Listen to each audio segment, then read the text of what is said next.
Well, I now have in my possession money. Money from the South African, what kind of bank? Reserve Bank. This is certainly a collector's item. And I just got this one from my brother Muta. You see, let me tell you something. Thank you, Muta. But thank you for the other one, them too, you know. Yeah, but that one them. The one you're special. Yeah. Because this one has a face of Nelson Mandela. Lovely picture of Nelson Mandela. It's actually $10. It's a South African $10. Rand. 10 how much? Rand them use. Rand? Yeah, Rand. Not like Rand. No wonder. No, it's R-O-N. It's R-A-N-D. Oh, Rand. Yeah, Rand. Okay, 10 Rand. Yeah. Beautiful, and thank you very much, Muta. This is something I had a frame. Believe you me. And it's a lovely picture of Nelson Mandela. I wouldn't suggest you frame it, because a long time I tried frame Mandela for things where I'm not doing.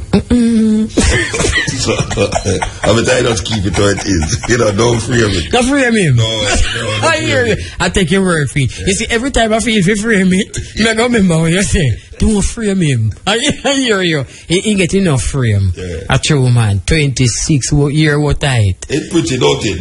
Beautiful. Yeah, man. Absolutely beautiful. So it's only the $10 have it on it? The 10 Rand? You know, say, yeah, I see him say, yeah, but something else at the pan. It's not that used to the pan, you know. I think it's a rhino used to the pan it. Okay. And then just switch that. You know? Since in past. Oh, so the rhino that's still, how are this? Oh, the rhino, the pan about? Yeah. How are this? A fish? How are this? Yeah, it's a kind of animal where we don't see that. We don't know about. But the beauty is Nelson. Thanks again, Muta. Thank you so very much. Forward. I'm like a stepping razor. Don't you watch my sides? I'm dangerous. Dangerous. I'm like a stepping razor. Don't you watch my sides? I'm dangerous. Stepping razor. Mutabaruka. Art of war. Listen, Jamaica.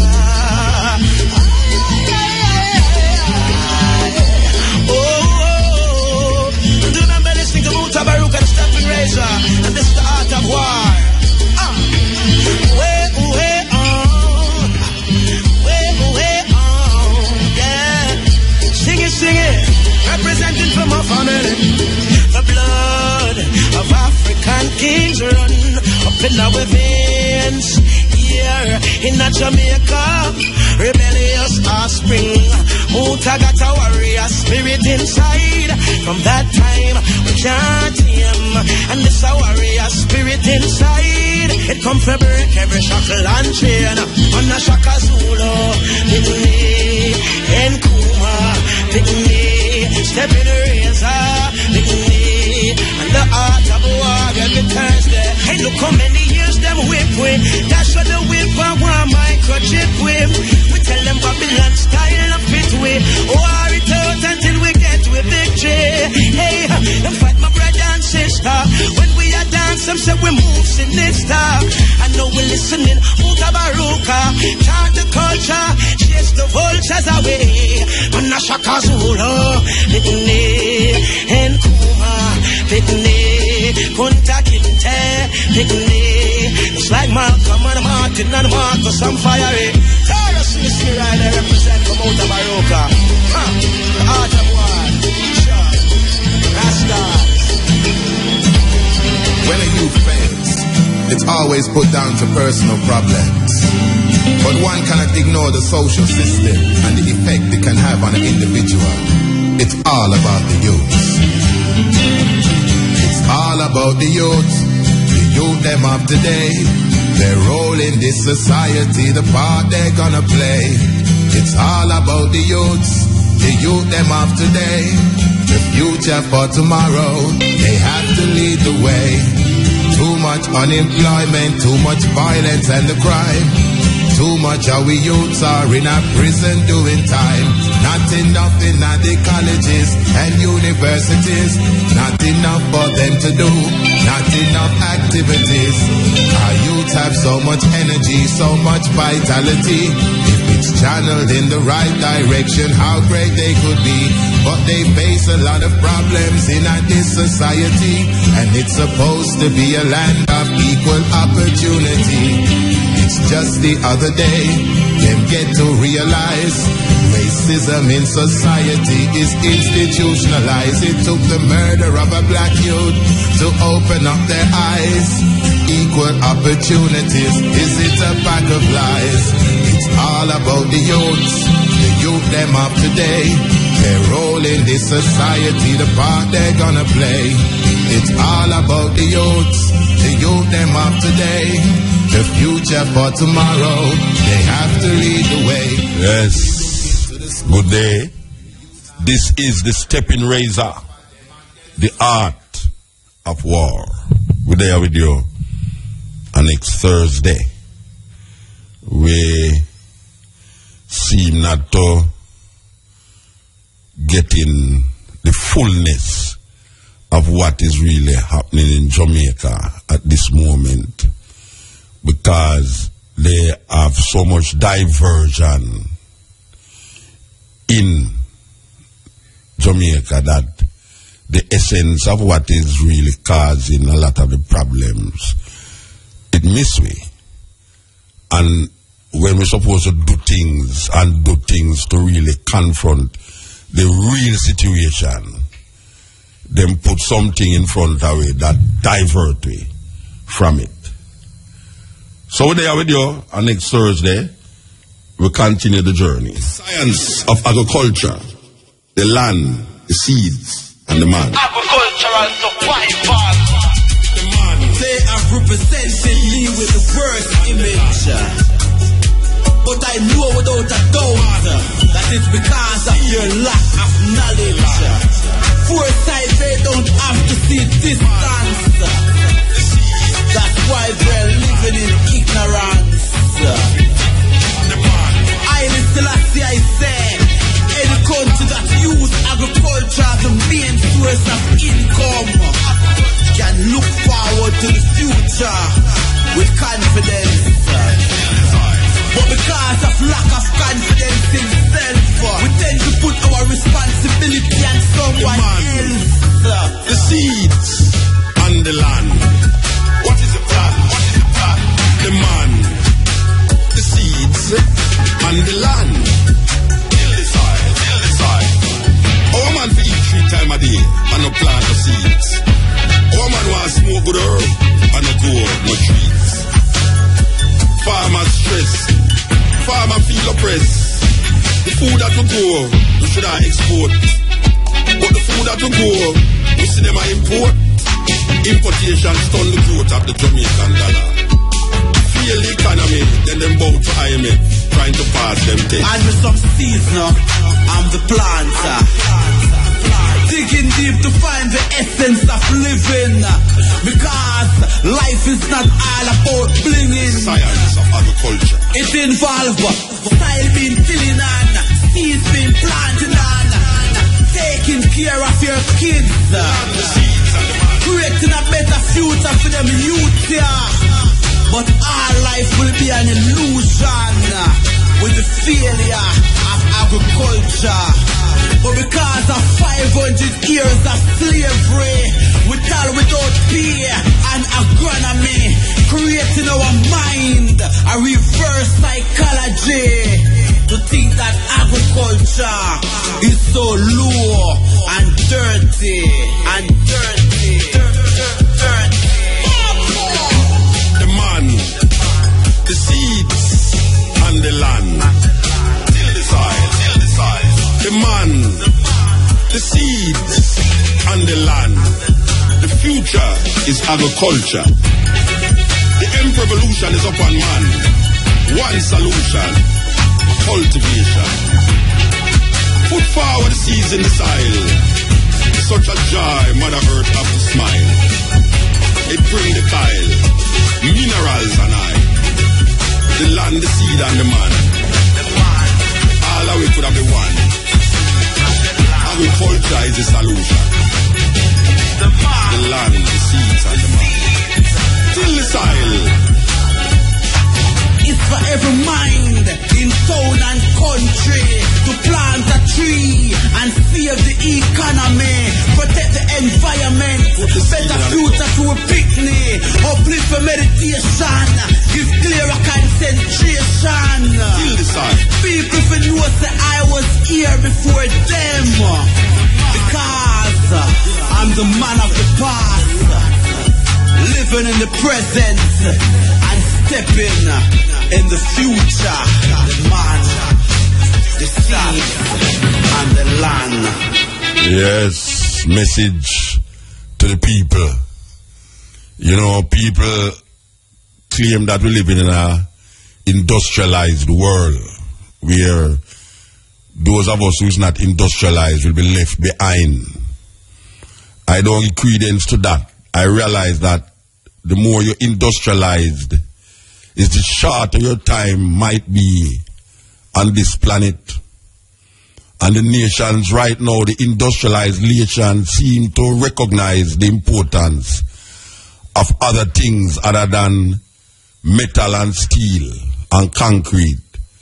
So they are searching for places in the world that have least amount of concrete and metal, because they realize now that they have industrialized and concrete them country so much that there's nowhere now left to really feed them people other than to create food outside of the natural way and the natural order for food to grow. So now they are creating foods in laboratories. So most of the food that is coming from these industrialized world is not naturally grown or made by nature itself. It is in laboratories. So now they realize that there are countries and there are places in the world that still have that lush greenness, that tropical vibration. So they turn to these countries now to reap and rape the land. And we know that land is the basis of power. If you do have any land, you do have any power. Most of the wars that have been fought in the world since time is fought over land.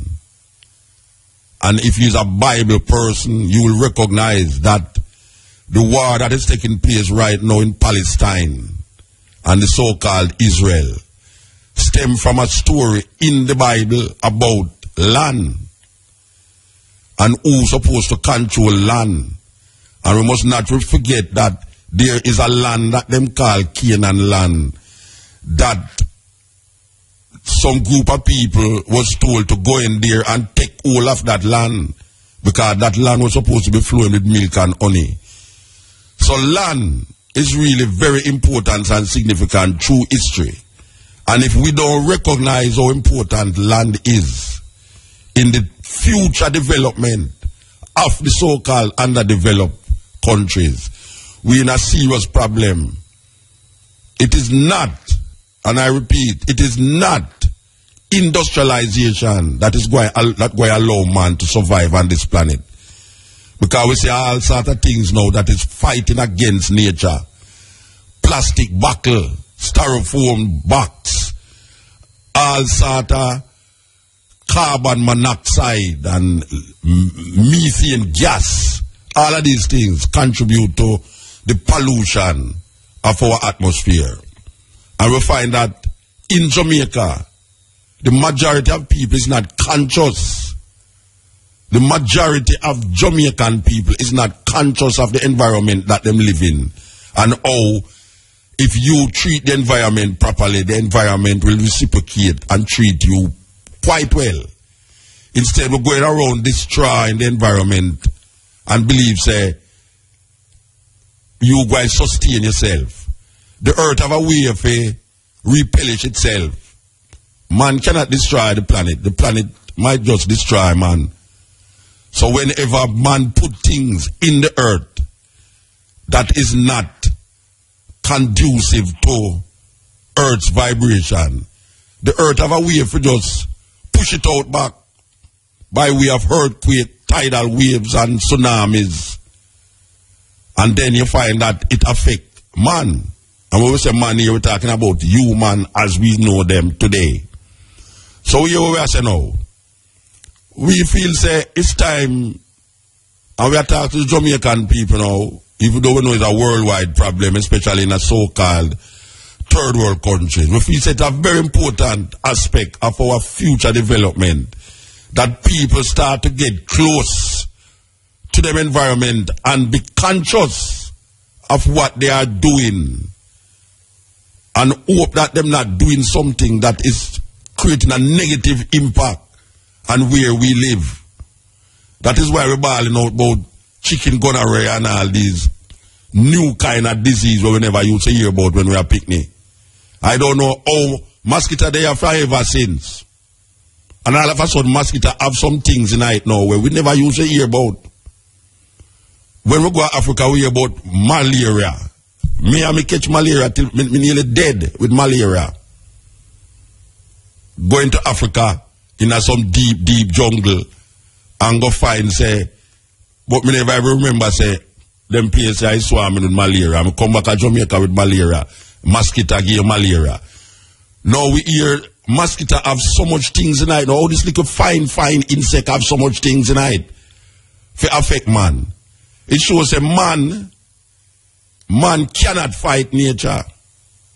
All you see him go on. The only thing he can fight is the next man. And he can destroy himself. And nature can destroy him. But man will never be able to destroy nature. Never. No care what him do. Him could have built concrete little more. A earthquake come and shake with the concrete. Him build skyscrapers little more. Earthquake come and shake with skyscraper. Him put hotel on the beach them. Tsunami come and watch for the hotel them. So, we are plead to the Jamaican people, especially the people them in the garrisons and communities that have more people than where the communities should have. Be conscious of your environment. Make sure so you're not doing anything to upset the equilibrium of nature. Because war unto the people that oppose the normal vibration of earth. Because them end shall be sudden destruction. Sudden destruction. And this is not no Bible quote. This is a reality check we are dealing with now. So when we talk about now environment, we are talking about how we use the environment to sustain life. And the life we are talking about now is what we put into our structure and how that structure connect with the food that we eat, with the earth that it come from. So the more synthetic we get, is the more sick we get. And the more sick we get is the problem for the living. Because in death there is no problem. As a matter of fact, death come like a solution. But when you're living, you don't want to be sicky. And every minute you do this and every minute, like how Jamaica now is under the influence of the chicken, whatsoever them call it. How the hell, what chick, first of all, how the name chick come about? Somebody can tell me what chick, or Samantha, how the chick name come about in this thing? All right, we'll go for the break. Go for the break. Yeah, this is the Steppn razor, the art of war. We have a new bridge in the house here, you know. We see last night, I received like before, but I hear say him there because the brethren who's supposed to come here, which is my whole time brethren, is not here. But him name Neil. Him say name DJ Neil. Right now, I'm not a DJ, I'm an engineer. So, I don't know where my Neil to, but him name Neil. Welcome, sir. Yes. Yeah, this is the day program where they're playing us now. Alright, so, we are talking about how collectively we're supposed to really take care of ourselves to the point where we don't go through no excessive amount of problem with ourselves. Because it's not in the death the problem is, you know. It's in the miserableness of life. And you don't want to live a miserable life. You want to be happy. And if every time you have to go figure out where you're going to get the next money from, figure a doctor.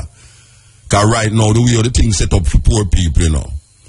Them set it that, for instance, now, a woman called me last week and say, a $10,000 you have to pay if you go get her injection. Or something, which she say, from Meadowbrook she call. Yet still now, everybody know, I tell you, say, you can get a paladal and drink some coconut water. And you don't have to take the injection. So what the purpose of paying $10,000 when you could have just take a paladal and drink some coconut water? You understand? So, it's a way to put you in a certain sickness. Because really, it's a next sickness that you know. Because if you're sick and you can't find the money to go to the doctor, you go and get sick again, you know, because you have to go fret now where you go get the money from to go to the doctor. And then you go and go get hypertension, you go and go get nervous, and you all them things there, you got to go down now with a neck sickness. So, in order for really, because you must sick sometime, you know, but in order for cut down on the sickness, which lead to unhappiness, we need to take care of the environment. And one of the ways of taking care of the environment is to recognize that these things where you hear them I tell you about, where I hype up the place and I hype up the place, is a fear factor, you know. Because right now, even the chicken gonorrhea thing, I don't know, is a fear factor, you know. Because you're the man that tells us 30 odd people have it. Last week, the amount of people me here have it, come and want to know how it's possible. And them have ways to stop it too, you know. Them have ways to stop it. But, as me I say, I don't know how all of a sudden mosquito have so much things in it now that never did it 20 years ago. You hear about some things in a mosquito now. Where the mosquito get them things they from? Can somebody please tell me? Mosquito bite you first time, and that is it. You lick the mosquito dead. You say, right, the mosquito bite me, you know. Now a mosquito bite you, you go catch either dengue, malaria, chicken gonorrhea, and all sorts of things. Who the hell is creating this disease in the mosquito? And it might sound like some little conspiracy theory I lead up to, but I'm not leading up to no conspiracy theory. I'm just trying to figure out, 20 years ago, this disease was not around, and I am 3 times 20. So if I never didn't know about this disease from them time, where the hell, how mosquito evolve to such a state? This name chicken kunzi. What name? Call the name for me. The real name. Chicken gonia. That sounds like a Chinese word to me. Really and truly, that sounds like a Chinese word to me. And I'm not chewing no corn because I'm not trying to catch no fowl because I don't eat fowl. That name sounds like a Chinese name. I am asking, if we're not taking care of the environment and we are now trying to talk about coal burning for make fuel, we are talking about no hub for match down a ecologically balanced area of Jamaica. We are trying also, we are going to develop it industrially, and we see in a Negril where them are trying to get rid of the swampland them for go build up car park and all these things. What the hell we expect? And when something leak, you know, you hear the Christian people and ball out and say, yes, you see it is because we're not following Jesus Christ. It don't have nothing to do with following Jesus Christ. It has something to do with how we take care of the environment. That is simple. There's no judgment and condemnation that is coming from no superpower or divine power. It's man creating disturbance in the atmosphere with his chemical germs and him chemical warfare, and then him blame all these things on God.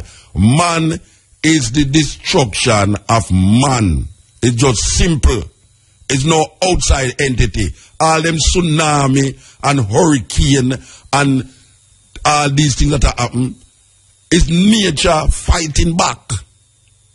Nature fighting back. Them things are going for years, but now it developed into some serious epidemic. And nature give you a warning and I say, look, man, you don't see what I do. You don't see what I do, Rasta. You not create a problem for me. When I say me, no, I talk about the earth, I talk as the earth. You not create problem for me, and the only way me can fight back, you know, is to kill thousands of you know. And still you don't get the picture. When a hurricane come and wash on the first barn and in the new barn and wash on the house on spend millions of dollars a bill. It's not that I want to do it. It's just that I do things to get me upset. It's like when a man eats some bad food and he can't go to the toilet.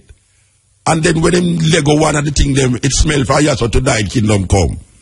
It's something wrong with him structure and him have to correct it. It can be corrected. So, it's time we get hip to the thing, man.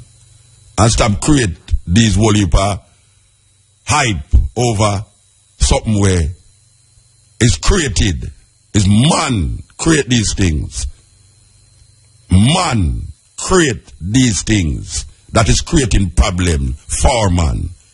It's not no divine retribution that is taking place. The only retribution it might be is that man is not doing the right thing to the environment and the environment is fighting back. There's no way a man can tell me, say, it's not man a create all these things, that mosquito can evolve now. It's like the man that the scientists them tell we, and this is not a joke. The scientists them say, in the next 30 to 50 years, rat, the same little rat where you see a run up and down in your house, and you can just kill it, and run down and chop it up. Rat going to grow as big as your dog. Can you imagine you have a rat running around the place, big like dog? You better start using them as pet. Because I don't know if you can't make any rat trap where you catch these rats. Can you imagine you sleep at night, and when you open your eye, you see 2 rat eyes look by you? Can you imagine that? Click it. Yes. You know, we hear them advertise this thing about bird season and which bird you must shoot and which bird you mustn't shoot. And a couple weeks ago, a man called me and I said, boy, I'm going to chew you not eat. No, him say, when him and his son go shoot the bird, them eat them. So I say, all right, I apologize still because I can't tell me an environmentalist that a whole heap of people shoot the bird them because it's a sport. Well, that man say, when him and his son go out there, go shoot them, him don't just shoot them and left them, him shoot them and eat them. No, I can't do on the eating a bird, but we apologize to the man still because we say, all right, well, use one out of many. But, you know, say, me have plan a little thing with the bird them because, you know, what people are shoot the bird them as prerequisite to shooting people. Can the people go there? So, okay, we have to practice now, you know, because you don't know when those people go and come up down here, you know, we have to practice and aim as if them running. So, you have to imagine say the bird is a running man from down at the garrison, you know, and aim and fire. But we arrange up a thing with the bird, them, you know, because there was Alfred Hitchcock, there's Alfred Hitchcock movie named The Birds, where the bird them start attack human beings. It's a very horrific movie. The bird them just start to pick people to death. Now, human being no recognize, just like how we talked about the rat a while ago. A man might find it's a joke thing, you know. The scientists them say the rat them are go big like dog, 30 to 50 years time. That means same like how you see dog a run up on the road. I see him, you go see a rat a run across the road, big. And you go try lick him down and him not go make you lick him down. You understand? And then now him go recognize about rat, you know, to them people they used to make rat trap for kill with just like that. So you are going to know, we're going to set up for them, you know. So when you wake up at night time and you open your eye, you see 2 rats that stare upon you. And you know, say, you can't fight rat. If rat decides, they're going to fight you, you know. Because you remember a movie named Willard? Because me, that man enough, watch enough movie. You have a movie named Willard, where you have 2 rats in the name, Ben and Socrates. Michael Jackson sing a song about Ben. You ever hear that song, Neil? You know what it's a rat him talk about? You never know, say it. Yeah, Michael Jackson sing about Ben. It's a rat him sing about, you know. Because you have some people who use rat as pet, you know. Especially the white rat, them, you know. Anyway, Socrates was a white rat, and Ben was a black rat. And in this movie, the brother named Willard had trained the rat them and the rat them kill people, and then now it so happen now that the rat them turn against him. All right, you see all the thing around here so now, and how we are treat life, not just our life, you know, because we don't have no respect for our life, much less animal life, you know. You think say I saw it go all the while that you can abuse animal. You push a dog around for so long, you know. One day that dog going to turn and bite you. And you say, rat. You see, if you in a space where the rat can't escape, it can go jump on you. And you know, so most people, all dead rat, most people can't take, you know. It's the weirdest thing, you know, especially woman, you know. Woman afraid of dead rat. The rat not trouble them, you know, because the rat dead. But you see a woman now, most woman, them now go take up a dead rat and go throw it away. You understand? You see a dead rat, say, Lord, come here. You think so the rat will kill them, you know. The rat dead. The rat dead in the corner. Take him out. The rat dead. The rat now go trouble you. It's just simple. But there's some phobia about this thing. It's like someone afraid of lizard. My auntie, a beard that when we never Georgetown, you know, the bathroom is outside. My auntie a beard in the bathroom, you know, it's a tenement yard we live in, you know. My auntie a beard in the bathroom, and a lizard jump on the edge of the bath, with the pipe. And my auntie run out of the bathroom and run out of the front of the yard naked, you know. Run at the front, said, Lord, the lizard, don't come kill the lizard. Well, me I tell you now. You know, maybe me not going to be alive by them time, and maybe I don't kneel not there alive them time, but me I tell you now, it's going to reach a stage where these animals going to get wise up on people. We people, when name human beings, and I say, all right, we not take advantage, we're going to have bird season, but we're going to have a human season, where we just go around and just kill human beings. Because you know, say, when the hunter kill the lion, him say it's a game. But when the lion kill the hunter, you hear say the lion is a savage beast. And it's him go in at the environment of the lion, you know. To kill the lion. Just like how them people go in at the environment of the bird and go kill the bird, you know. Yet still, you see when the bird turn around now and start attack human being, you say you have some savage bird up in the Blue Mountain, you have some savage bird all over the place. So, beware. It going to reach a stage where animals who has been disenfranchised and who has been disillusioned by the human beings, especially like when you cook them and yam them, so every minute when I eat, appear dead animal when I put down the belly. Animal dead, so, and pure blood and death all over the place. Watch and see what's going to happen. Little more with those rats and those dogs who not going like say, move Rover, go outside. And that same thing when our teeth are coming down the house, that Rover go back after the teeth. Alright, so we just tell you now, it may sound like joke. Because sometimes when we are talking, people are saying, I'm not talking about, alright. Watch and see we are going to happen a little more with these animals about the place. This is the Steppn razor, the art of war. Brand new President Brown. Baby,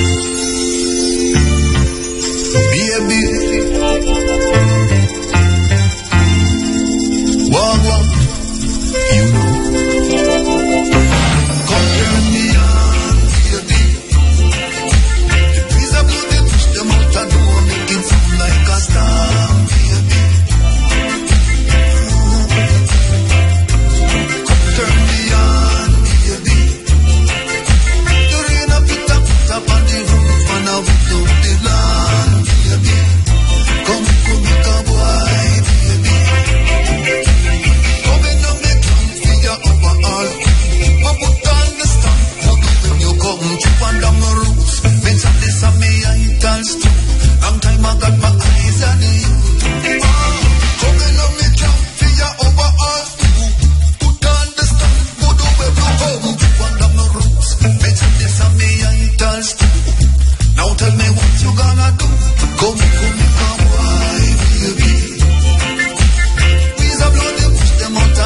make it feel like a storm, baby.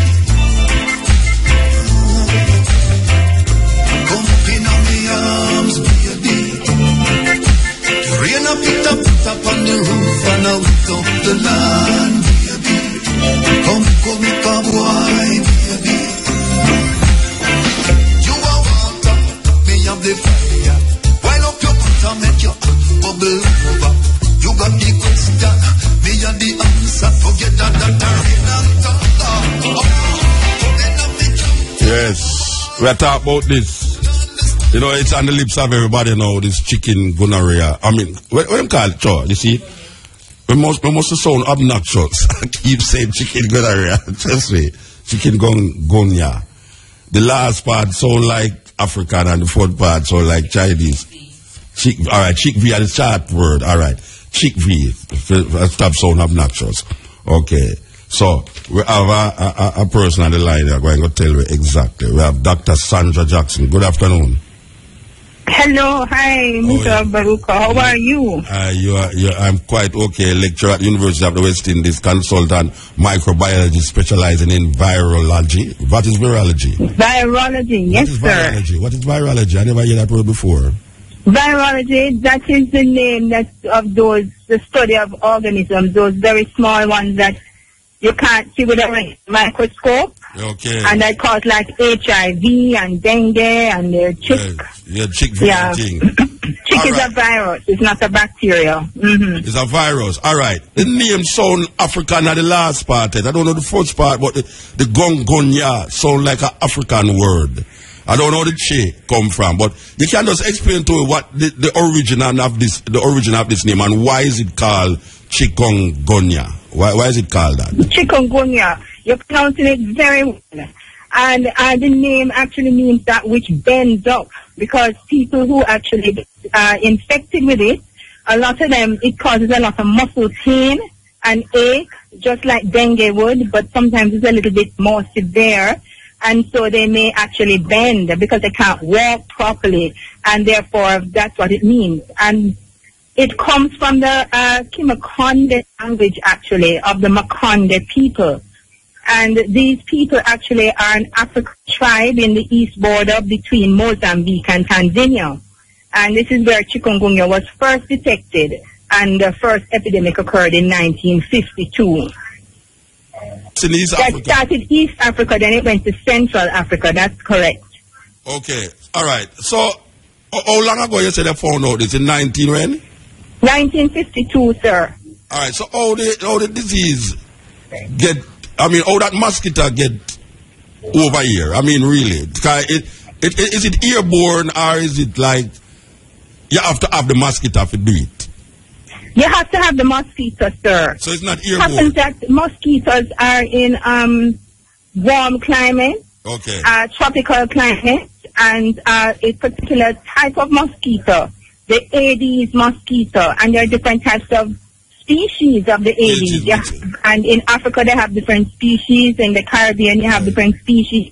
It just so happens that we have one of the types of mosquitoes, the Aedes, that can transmit chikungunya, which is why it can be transmitted and transported globally and across borders in areas that actually have the mosquito in which the virus can multiply or replicate. So we are saying now that like the Ebola, like malaria, which it is not like Ebola or malaria, but it is transmitted by mosquito. You are saying that the mosquito actually take a trip into the Caribbean here, and now we have No, let me tell you what happened. We've had these Aedes mosquitoes here for years. Yeah. The Aedes aegypti mosquito actually was introduced into the Caribbean when they had the slave trade. Okay. And we actually eradicated the Aedes, or the population was decreased significantly. Yes. And then we had repopulation of the Aedes, or multiplication of the Aedes. Then you have vector control. Yes. We start to lax up on it, there we had increase in the mosquito population. Okay. And again, so every time we control our mosquito population, come back, then we decrease the risk of having any of these what we call vector-borne diseases. And anytime we have an increase in the mosquito population, then we have a chance of increased risk. Okay, all right. If the virus is in there. We're sorry about this, but the news is coming up, and we have to really cut this interview short. And I really love to talk to you again, but we have to go to the interview. Yeah, thank you very much. Thank you very much. Thank you. Yes, all right. We have been talking to Dr. Sandra Jackson, and it's now news time. Yes. Well, I feel that was a interview. I didn't really want it continue still, but I saw it go.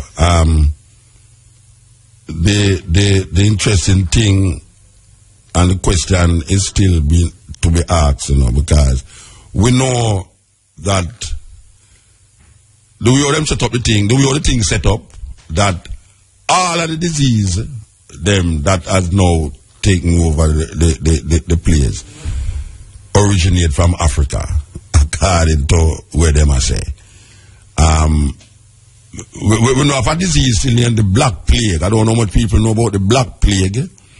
The Black Plague did take over Europe in the time of what them call Christendom time, when them say like 70% of the population was dying out because of this Black Plague. Now, since how much years now, and we hear the ladies talk about it, that this chikungunya started in East Africa. And she says it's not airborne, which is very interesting, because we have been hearing things about when we hear it says mosquito first, and then we hear it says airborne, and then all sort of controversy about it. But this Dr. Sandra Jackson is saying that it is not airborne. You have to be bitten by this mosquito. The mosquito have to bite you for you get it.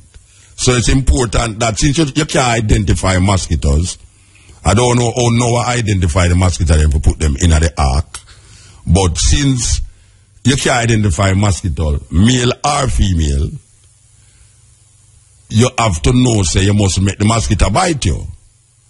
And it's very difficult for you live somewhere, a mosquito that bite you, because you might have take security in your place, but the man cross the way might not be secure in his place, and mosquito fly up and down all over the place, especially the hours between 6, like when sun go down. I don't know how mosquito, I like them thing that just know, say, I watch now, sun go down and already attack them, and when night come, them just disappear, see none of them again.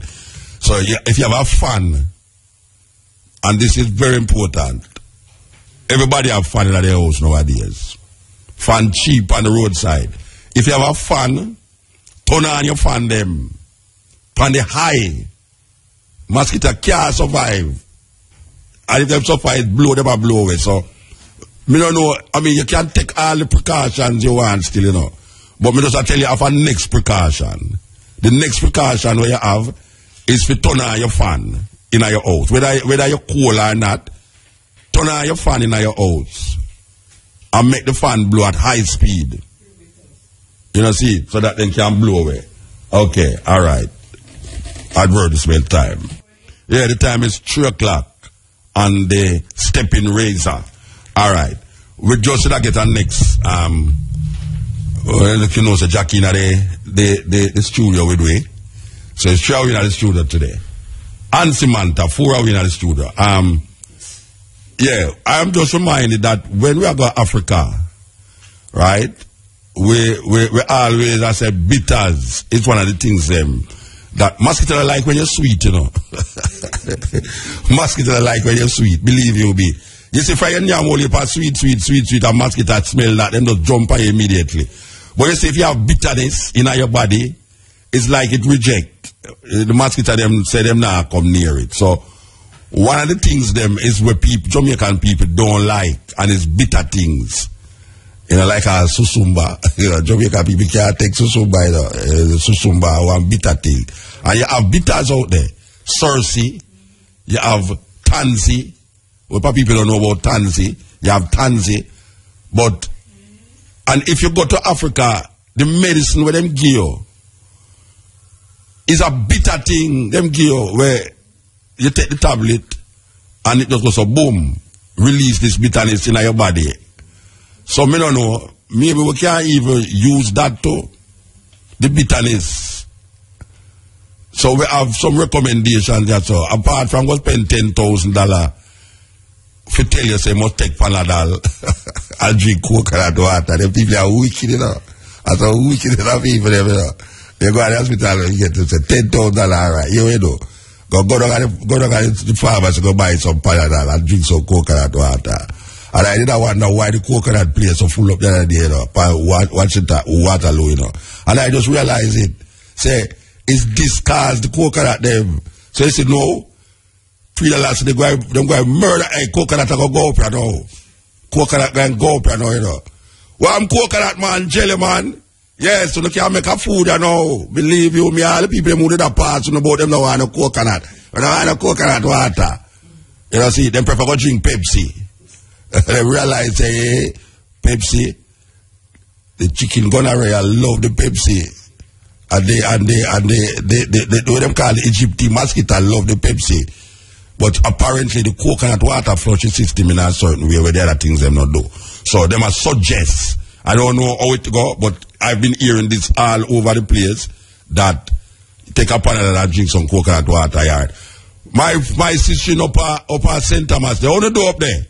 The ministry said them did not send some people up there. Now why you call me and tell me them did really send the people them come up there, come spray the place. Cause we even also suspect spraying to, you know. you can't trust these things, you know. It's like them get you so paranoid that everything what them do, you have to suspect it. Because you know that there's an after effect. For instance now, them telling off to smoke no cigarette and them make a thing them e-cigarette, which is electronic cigarette. Electronic cigarette now. Me don't know what's wrong with this minister. Me like him, you know. Me like him because we all go to Africa together and all them something there. And we hear some minister of health now. But the minister of health, well, it's not only him alone suffer from that disease there, you know. It's the whole of the People's National Party government suffer from the disease. Them announce something today, and them listen to see what's going to happen. And when the people them react, them call it back and say, all right, here we know. We're not going to do it that way there. We're going to do it this way. Well, the same thing, Mr. the Minister of Health do, you know. Him say no smoking in a certain area and thing. And the people them start to show out and them bring back and them come back with the next thing. Now, me hear him say him a go ban the e-cigarette them. And then all of a sudden, day before you see them, the man and say, it no ban.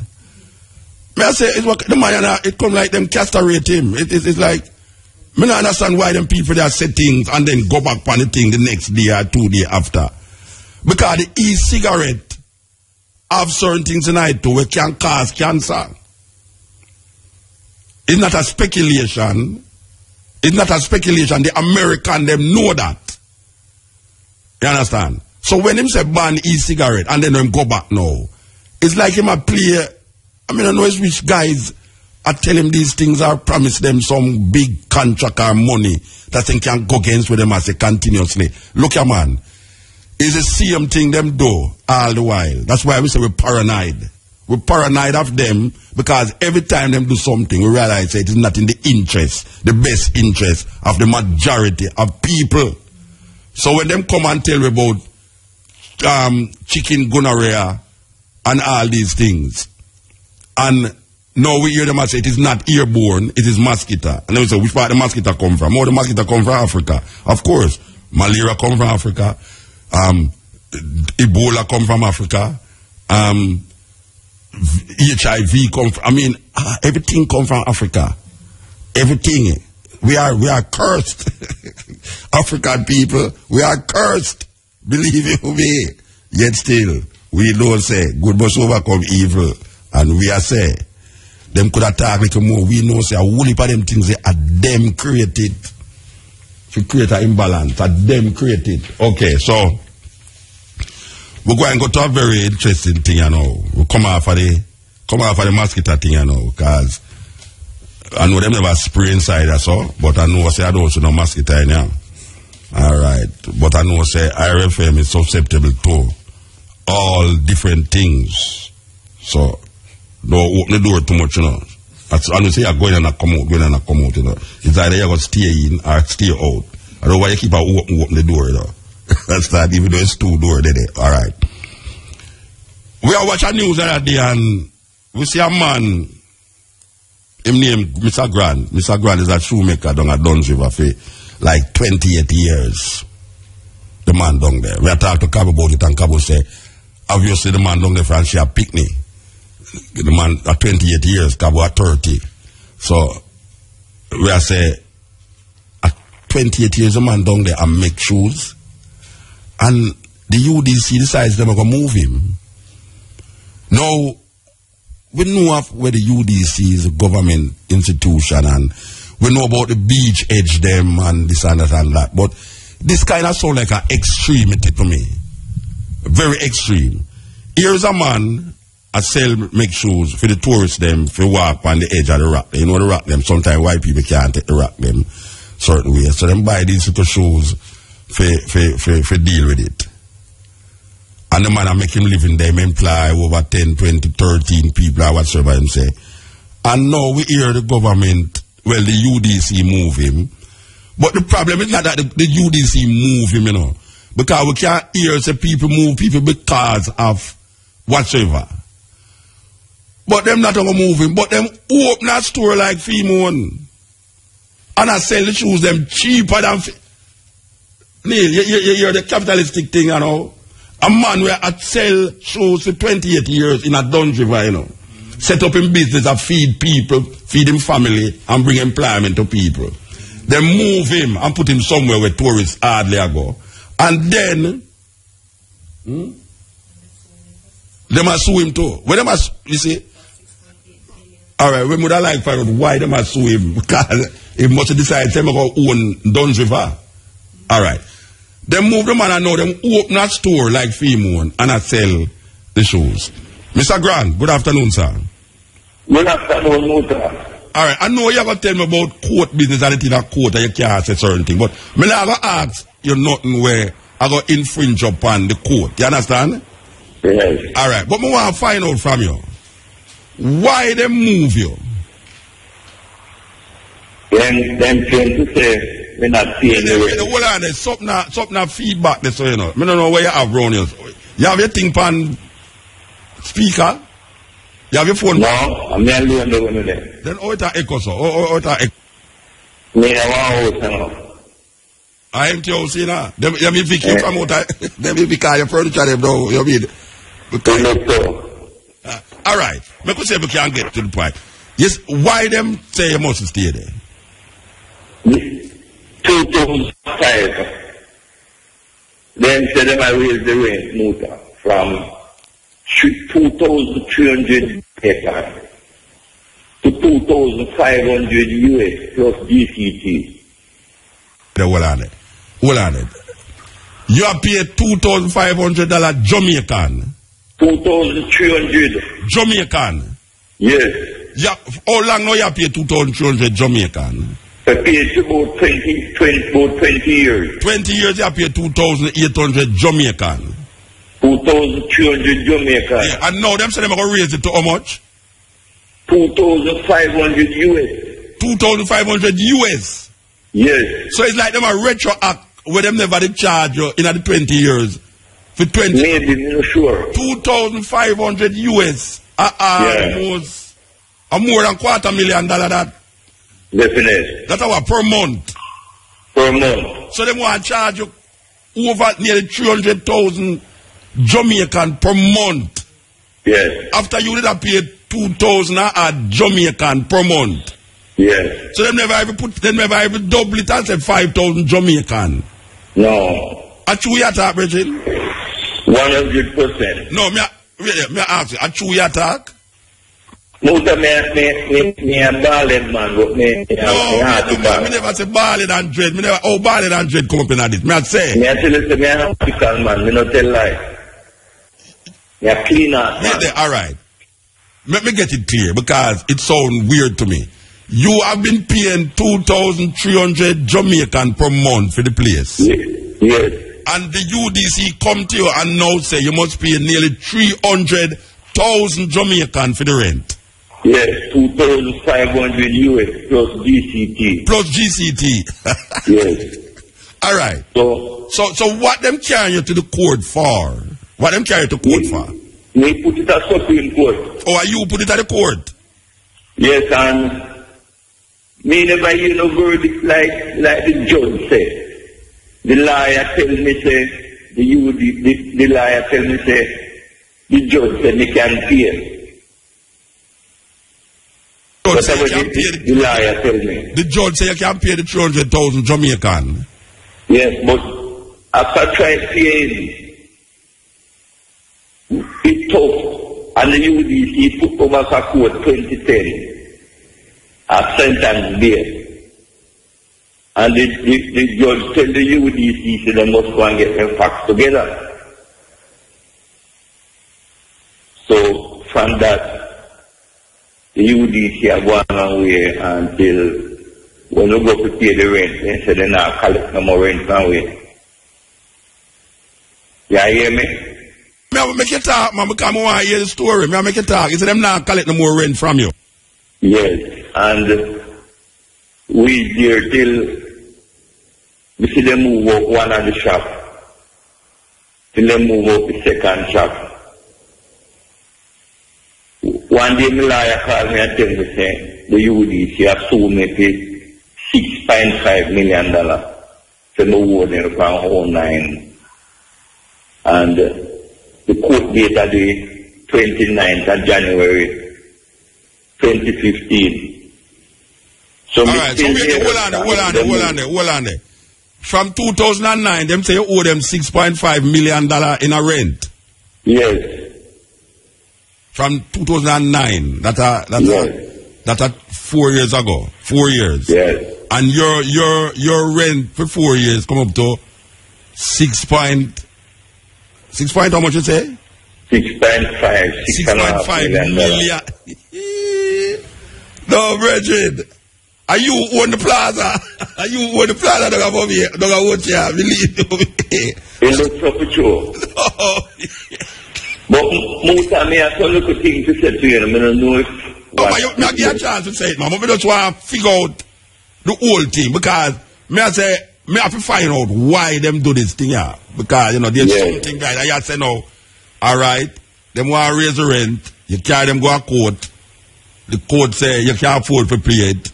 Then now them come down and say you owe them $6 million back rent for 4 years. And then now them start to move you. Little. Sunday, last week Sunday. They move you last week Sunday. They them have to go move the shop. So they move. So when the man show me say no put the shop. Me tell him say it can't work. So me tell him say me now witness the removal because it is illegal. And we have a court date to the 29th of January.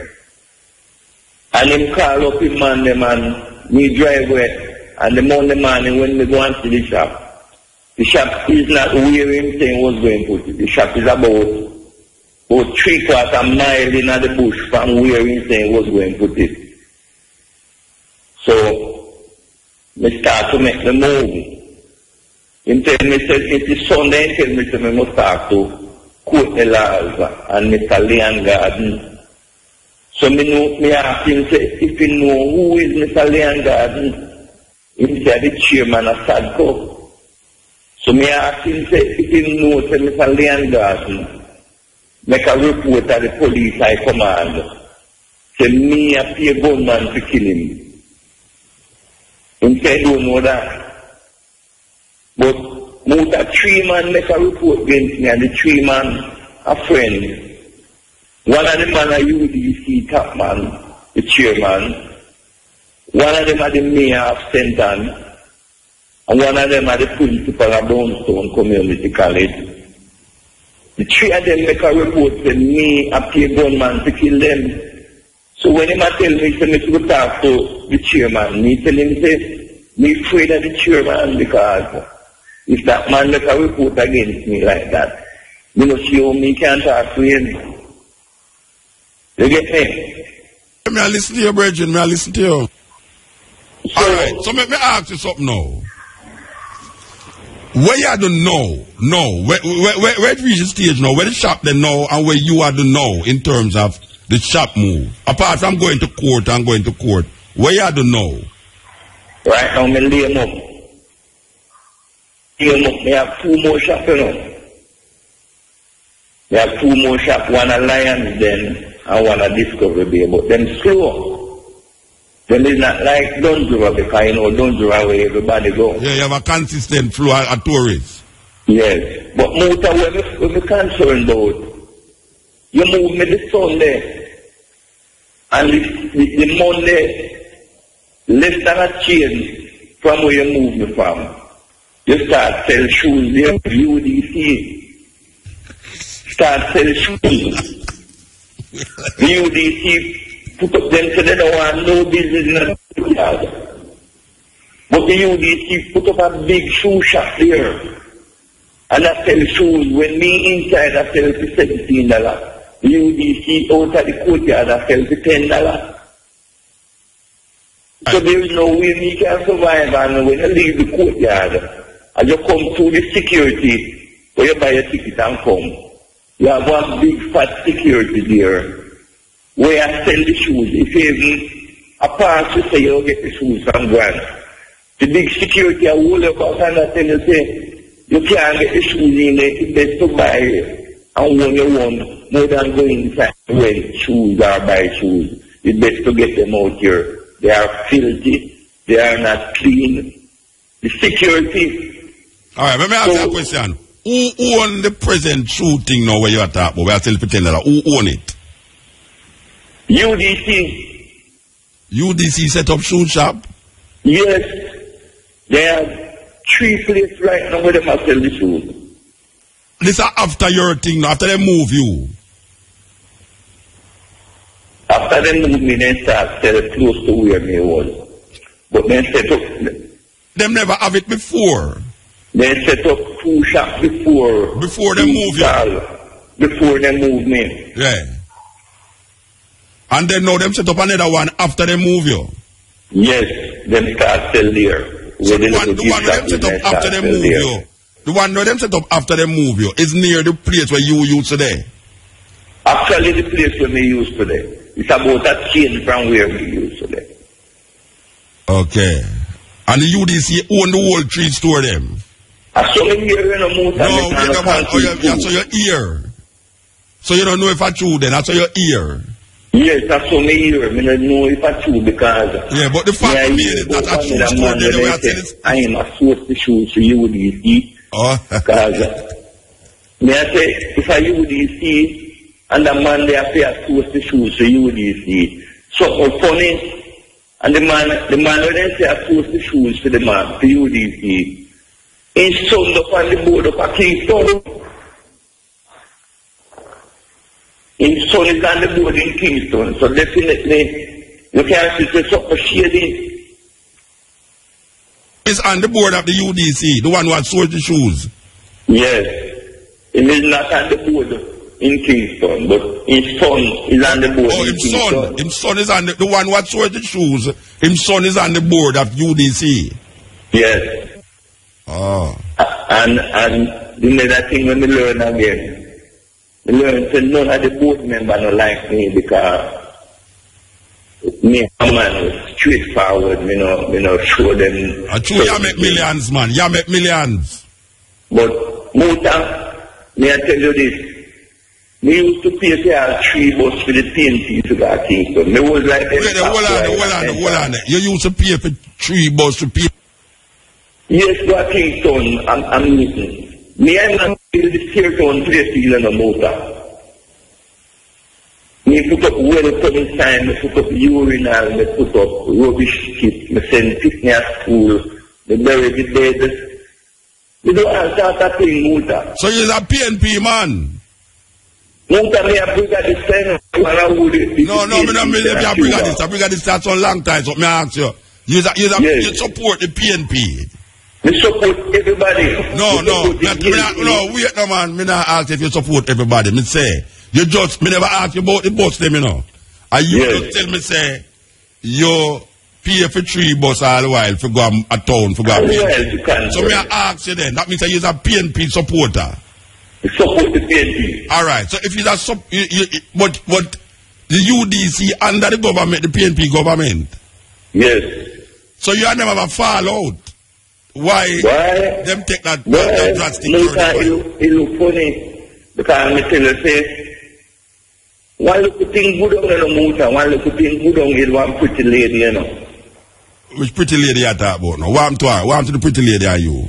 You know, pretty lady. No, me know. I always like pretty lady. Yeah, me not say, you know, like, me like pretty lady too, but me ask you, what go down between you and the pretty lady? I'm pretty That lady, man like Grant. So, what that have to do with the moving, the U.D.C. movement? What that have to do with it? Victimization because of... Because what? The 3 men will make the allegation against me. And one of them wife, you know.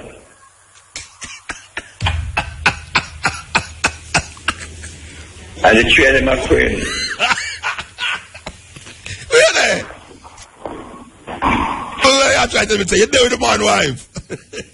I man, give me, I man, to the sticker. Wait. Things are come up to both. You are telling me, said, oh, one of the 3 men them who accused you say you are sent gunman for them. You're there with him wife. Him call me and tell me to take him wife. Him call you and tell me to take him wife? Yes, it's I'm joke, I'm joke, man. No man, me not deal with that thing there. No, man, I'm joke, Bridget. Wait there, hold on, Jamaica listen to you. No answer again. Wait there, the whole of Jamaica listen to you now. A man have a wife, and the man call you, and tell you, say, take him. If you take him wife. He said, done with her, no want her again. Him done with her, no want her again. Well. And then when you talk to him now, him get jealous. Why does it look like I'm one jealous? You have a problem, Bridget. She was one too. She was one too, because if the man then make the report say, me a plan to kill them. That's a no simple thing. No, but it come like say you and them are friend. Yeah, they was good friends. Yeah, then you and them most good friend if one of them say, take their wife because him no want their wife again. Again, the chairman of U.D.C. No. Leon Garden. Hold on, because this thing I get kind of very complicated. It's more than where we are here, but it get complicated more than complicated now. You understand? Yes. All right. Can I show you a victimization of the thing? A victimization because they're the man wife. I think so, and it's 2-3 man a friend. Because when the mayor in the hospital, hold on, brethren. You never know, say, sometimes a man say if you take him wife, you know, and when him say a man with him wife, you know, it's like him get, even though him never want the woman, you know, him get jealous because another man there with the woman, you know. You don't know that? Me know all of that. Then, you can't go there with the man wife. No. And even though the man tell you that. And you know there with the man wife, and you don't expect the man to look at it and say, but wait, him go give me wife, and start to get jealous and decide I'm going to do something for get you out.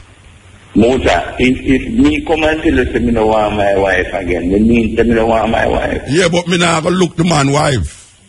But if a man come to me and say, wait there, if my brethren come to me and say him no want him wife again, me I go wonder why him no want him wife again. Cause me not go take the wife, eh? Maybe you can manage her. So you can manage her? Maybe. That means maybe you can't pay the money whenever tell you say you owe them then. No, I'm not. Oh, you mean no? If you're there with the man wife, I have to the man can't manage your wife. It means use a man of well, you can afford certain things. Not really, not that sense. Yeah, because you pay for bus, you pay for PNP bus, you bill up this, you bill up that, you bill up, you carry people, you send bus to a PNP meeting. So maybe you really can't pay the $300,000. No, if I could not pay it, I pay it. Eh?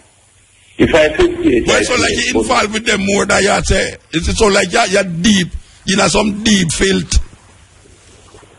Eh? When me like say something wrong, Muta. That's why right now, I want to leave the town. So I feel to say them. Where you going to leave the town and go? Me have another town and we can go in there, you know. Well, you better go on, you know.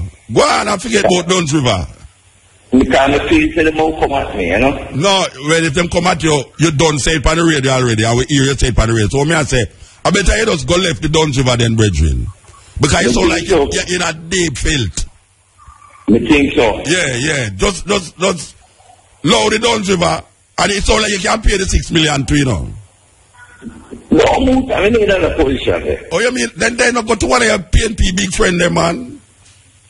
Why? Your PNP big friend you have. You look to me like they want to help right now, Muta. No, them want help, but you used to help them. You used to help them. Yes, but me want help now. You want help, but they not help you, because you're there with one of them wife. They not help me, Muta. They not help me. Advertisement. Hold on there. Click it, then we could go to the advertisement. Yeah, this is the Steppn razor, the art of war. Never make a politician. When you have favor, they will always want to control you forever. Never make a politician.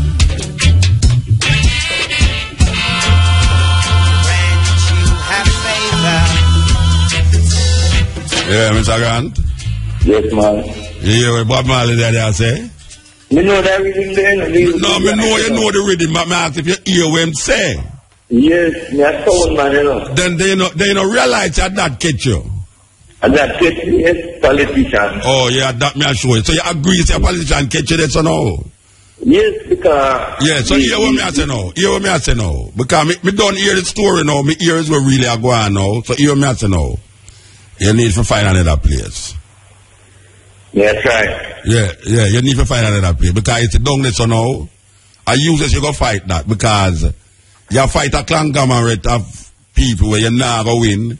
And as you say now, it look like you fear for your life now. So, you know them way there. And since you say you have other business that go on, just expand upon them business and thing. Because it look like you set up yourself. You set up yourself, brethren. I would say that kind of motor. Yeah, man, you set up yourself. Then I listen to what you say, man. You set up yourself, man. Because the lady thing there. No, wait, no, we're not about the lady thing now. Because all that worse, that make it even worse, set up yourself. That make it even worse, set up yourself. But what may I say? You see, from you tell pan the radio, say, and you used to pay 3 bucks for go to town and meeting, you bury this, you have woman, and all them something there. I said, you set up yourself. You can't win. You can't win, brethren. May I tell you, so you can't win.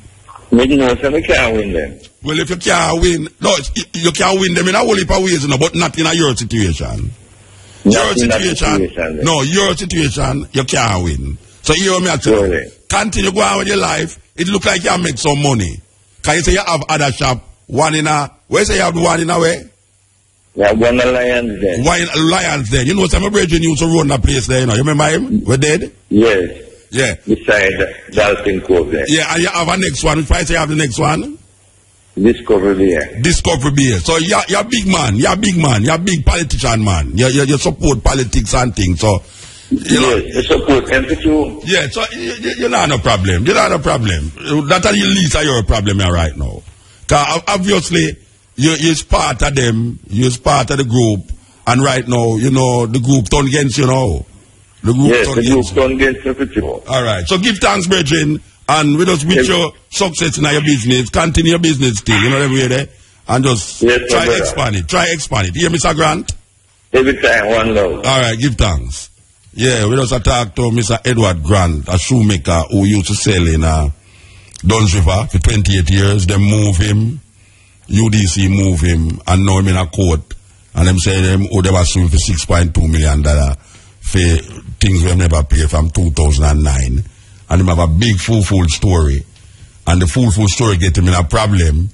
And we must understand, say, if you really sit down with these people continuously.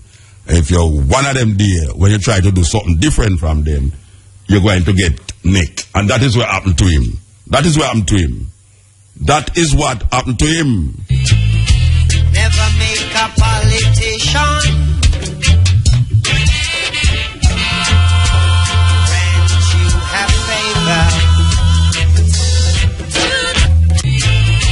Never make a politician.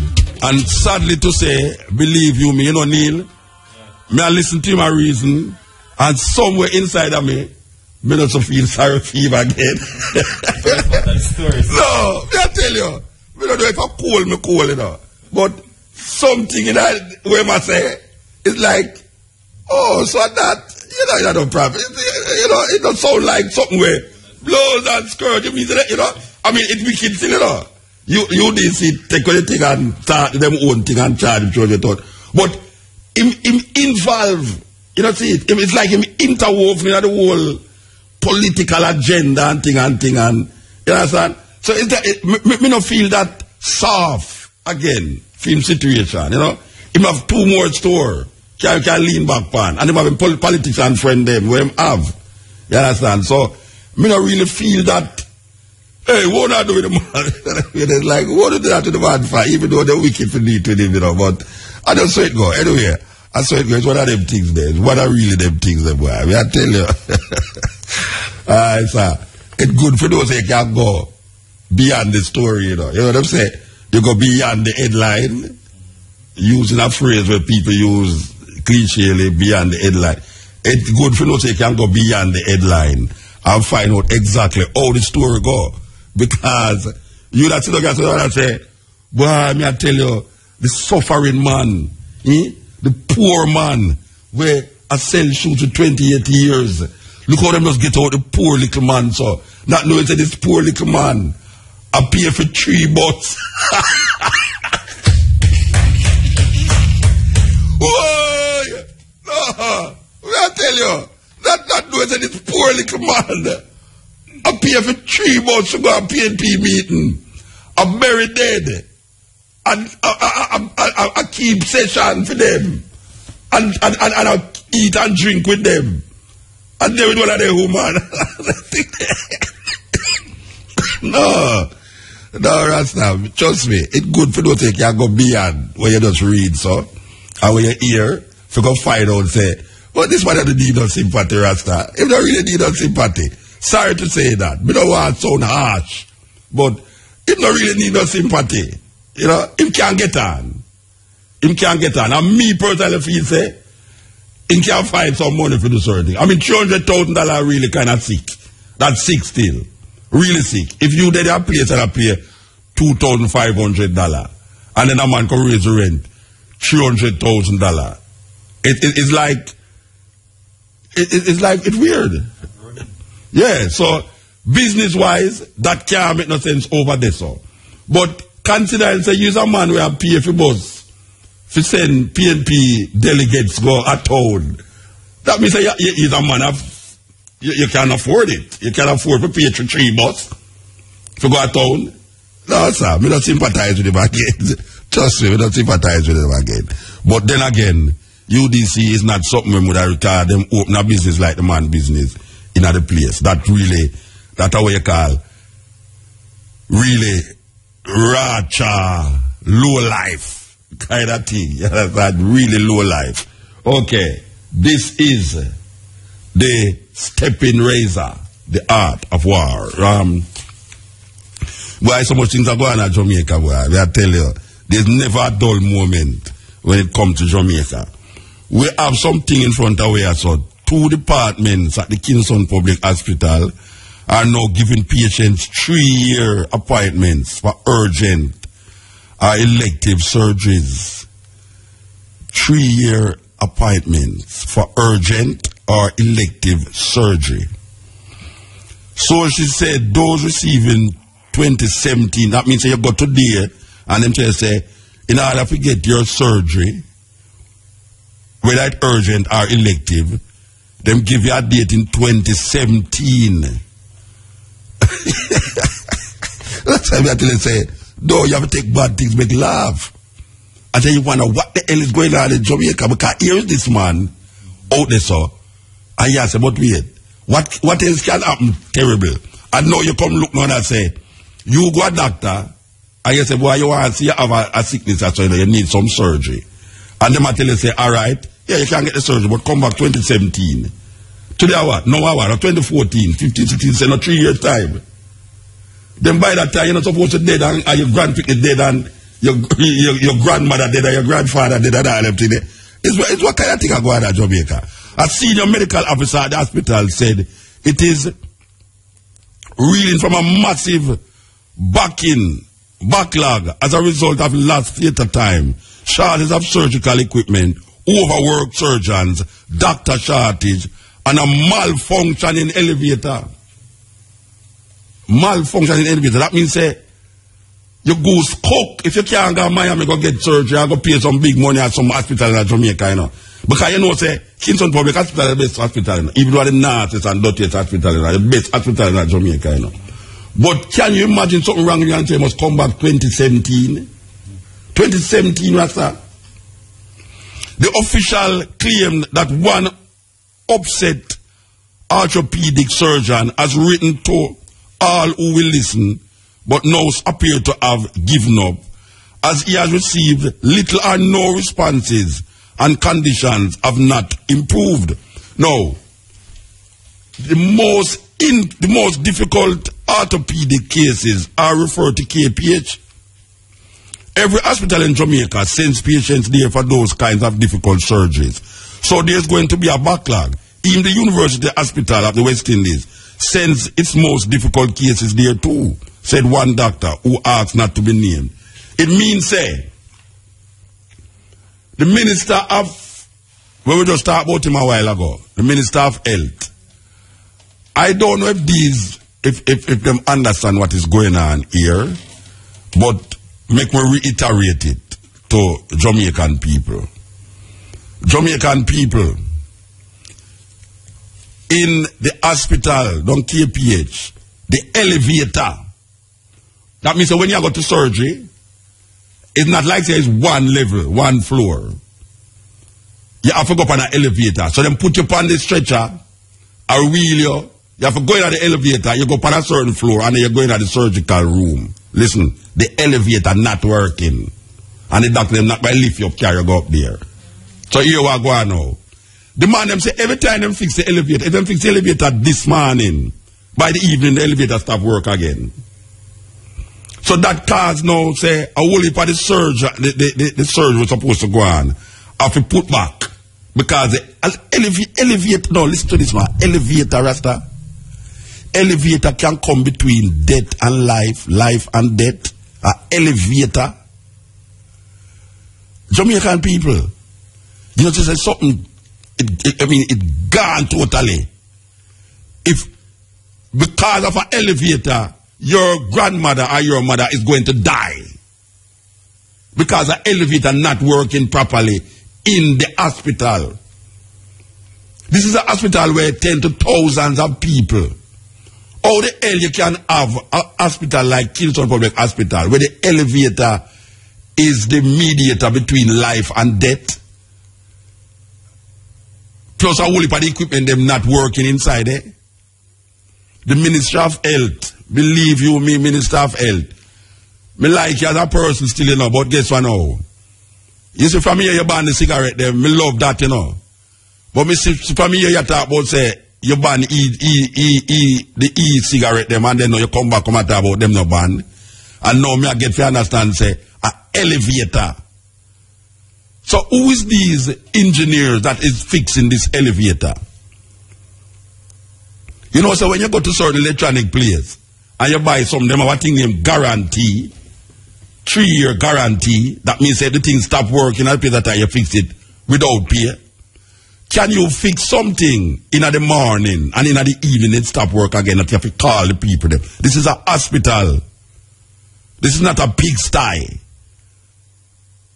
How the hell an elevator can be the difference between life and death in Jamaica? I thought it was only the gunman them and the police killing our people. But now it seems as if the government, apart from putting people in prison or in cells and making them dead in the cell, now we are putting them in the hospital and making them dead in the hospital. The hospital is a place where you go because you're sick and you need to get well. You don't carry people to hospital to die. Even though a lot of people die in hospital, but the reality is that you carry people to hospital so that the doctor can look about them, that them can come out and go back to them family. Can you imagine you carry your people, them go to Kingston Public Hospital and you say, well, we have to go start, go mad and go get coffee fever and find out about that dove cat. Because you're not sure if I'm going to come out back. Because the material must come back 2017. Them things sound like unreal thing, you know. No, them things don't sound real, that's that. Neil, that don't sound real. Let me read it, let me look at it properly. 2 departments of the Kingston Public Hospital are now giving patients 3-year appointments for urgent or elective surgeries. Sources said those receiving 2017 appointments include persons needing general and orthopedic surgeries. A senior medical officer at the hospital said it is reeling from a massive backlog as a result of lost theatre time, shortage of surgical equipment, overworked surgeons, doctor shortage, and a malfunction in elevator. How the hell malfunction in elevator coming at this? No, Rasta.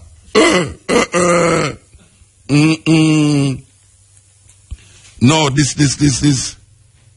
The orthopedic surgery, a branch of surgery concerned with conditions involving the musculoskeletal system, is used to treat trauma caused by sports, degenerative diseases, infections, tumors, and congenital disorders. President of the Medical Association of Jamaica, Dr. Shane Alex, said he was not shocked by the revelation and believes the situation was not singular to the KPH. Wow. This is the 21st century living in. Welcome to Jamaica. Believe you me. According to resources at the hospital, the 2017 dates are almost exhausted. You hear that? That means you have to go now look on 2018. Because them have too much for 2017. And the frequent breakdown of the main elevator at the hospital has forced several scheduled surgeries to be delayed, adding to the backlog. Last Tuesday, the main elevator, which is used to move persons and items from the operating theater, failed for the 20th time since the start of the year, forcing the cancellation of some surgeries. After being fixed last Wednesday, it was down again on Thursday. Me not read no more of this, no Rasta, because vex me I get vexed. 30 million to fix it. 30 million, which part that day? me I get vexed, yeah, me get vexed more now, because you put more things on top of more things that will make me get vexed. $30 million to fix the elevator. Me can't read none of that. Me can't read that. Me will cuss bad word on the radio. No, serious. Me will cuss a big bad word on the radio, and then I'm going to take out the radio program off of the radio. I mean, not really want the radio program come off of the radio. In June, elective surgery. Well, elective surgery, I am assuming elective surgery is something where, like if I'll, Charmian, you say Charmian, a Charmian, but I'm not say Charmian. Instead of Samantha, if Samantha wants to tuck in her belly, she can do a surgery upon it, and you understand? That's not so problematic. You understand? So, elective surgery was suspended at the KPH because the elevator was down. But Sarah reported that it was repaired as part of an elevator modernization project.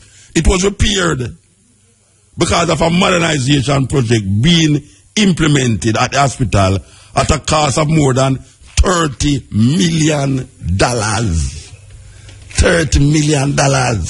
Now, here I'm at no hospital. Wanna give me 15 million out of that, and me get some strong hands version to carry the patient them upstairs on the step. Yeah. Put them on the stretcher. Give me $15 million out of that. And me get some man from in the garrison there so. Anytime we want to go upstairs, we just say, come, 6 man. Carry them go up there like how Paul Bias carry coffin. Jamaica land we love, eternal Father bless our land. Guide us with thy mighty hand. Give us wisdom from above. No, Rasta. The IMF, we just passed the IMF test. We're supposed to feel good about that. What we are complaining for? Stop complaining. Mutabaruka, why they on the radio complain about elevator now work and surge and people are dead? You know, so we passed the IMF test. That is more than anything we can think of. We have passed about the third or fourth time we passed the IMF test. Jamaica is getting better. We always sit down on radio and complain. Eh? Then we must complain. We must complain. Because when you have a hospital, we are killer of people. Killer of people. You have a Ministry of Health in Jamaica. Mr. Ferguson name. Do. Me I beg you, sir. Attend to this situation as you know, because me I tell you the truth. This lady I put some things in front of me where me don't really want to read, you know. Me don't really want to read the whole lot, you know, because me I get vexed. Me I get vexed. And Jamaican people are supposed to vex, you know. We're supposed to vex.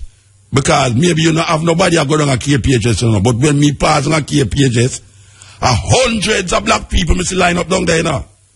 Me not see no white people down there, no China people down there, line up. No Syrian, no Jew, line up down there. A pure black people, all nigger. A pure all nigger, me see down there. Pure dirty labor right and plywood comrade. Me see line up down there. So when we look and we see said that a go on down there, and the people them a die down there. You know how much pregnant woman tell me say, Mutabaruka, you know how much PB, you know how much miscarriage go on down at KPHS, down at Jubilee Hospital, you know how much picnic miscarry down there because of lack of attention in a Jubilee there. A Jubilee me ban. Most of we come from down at them places. A Jubilee we ban. And now we see that it's almost like a death trap. And we have a government. I talk about everything I go on alright because we pass IMF test. You see the people, you think the people that are interested in the IMF test? Them want to know so when they send them grandmother, them want to know so when they send them father, and them want to know so when them send them girlfriend, go down at KPH and Jubilee Hospital, that when them go down there, them can come out back with a baby in them hand. And when them go down there, them can know so them have a surgery go on. Elevator Rasta, that is like some, I mean, really. Ministers, really. Minister of Health, Prime Minister, Finance Minister. Only not find that disgraceful. Only not find them think that disgraceful, Rasta. That you go to hospital in 2014 and them must come back in 2070. Some can't go so do. You know, say, all me I say it, me no want to believe it. I know me will come and fight because I tell you the honest truth, believe you me. I'm going to find something nice off the top. But I'm going to talk about African film series at UW because I'm going to cuss bad for the radio. Believe you me. And trust me, one of them they put the tip of my mouth. You know? One of them they put the tip of my mouth. So you hear me though. I'm going to play one tune to calm my nerves. Believe you me, I'm going to calm my nerves with this tune now. I wanna love you. Maxi Priest coming through. This is the Steppn Razor.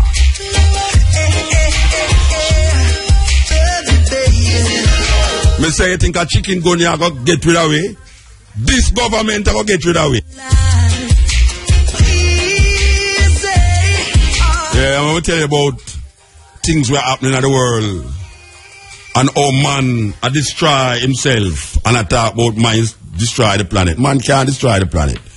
Yeah, but man, sing a tune say, have no fear of atomic energy because none of them can stop the time. There's a rare respiratory illness that cropped up in multiple states recently, has been confirmed in 4 new states. public health officials said Wednesday. I will not talk about Jamaica, I will talk about America.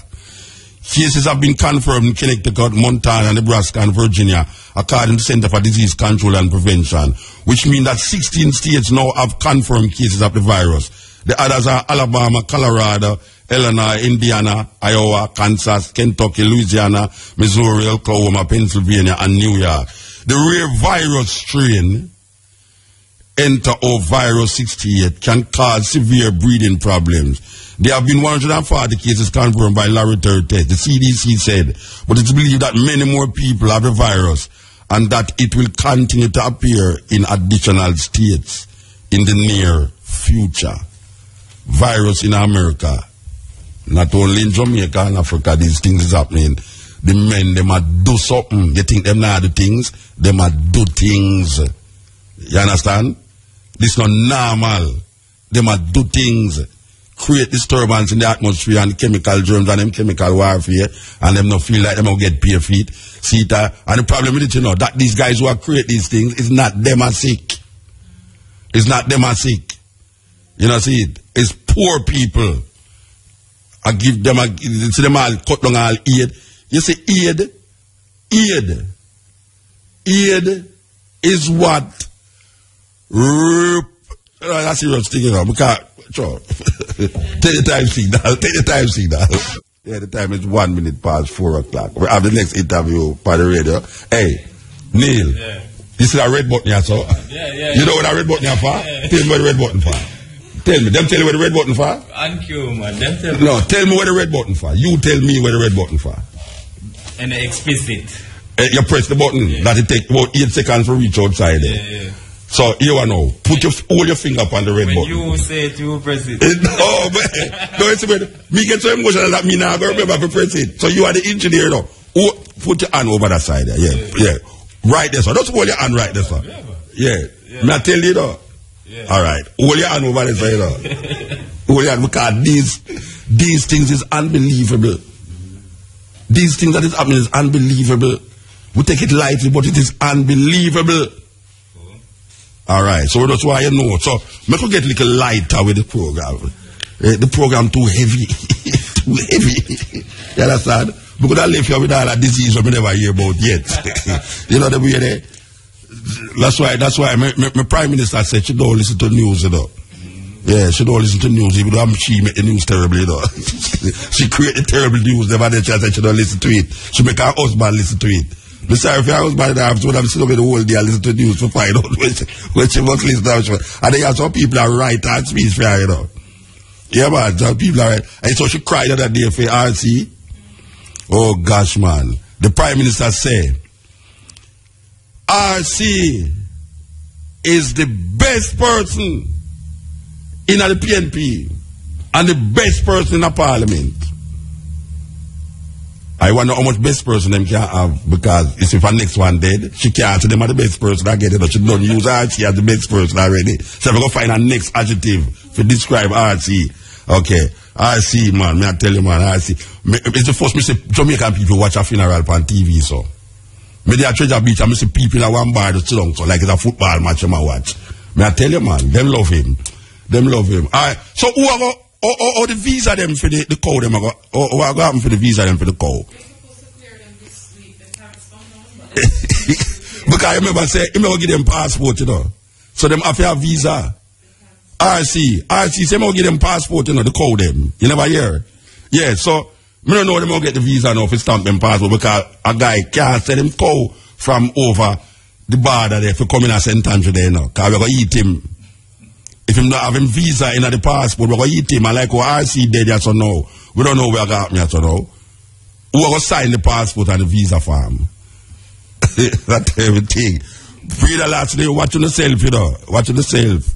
Because the people, them are planning with vigilant against, you know. Okay.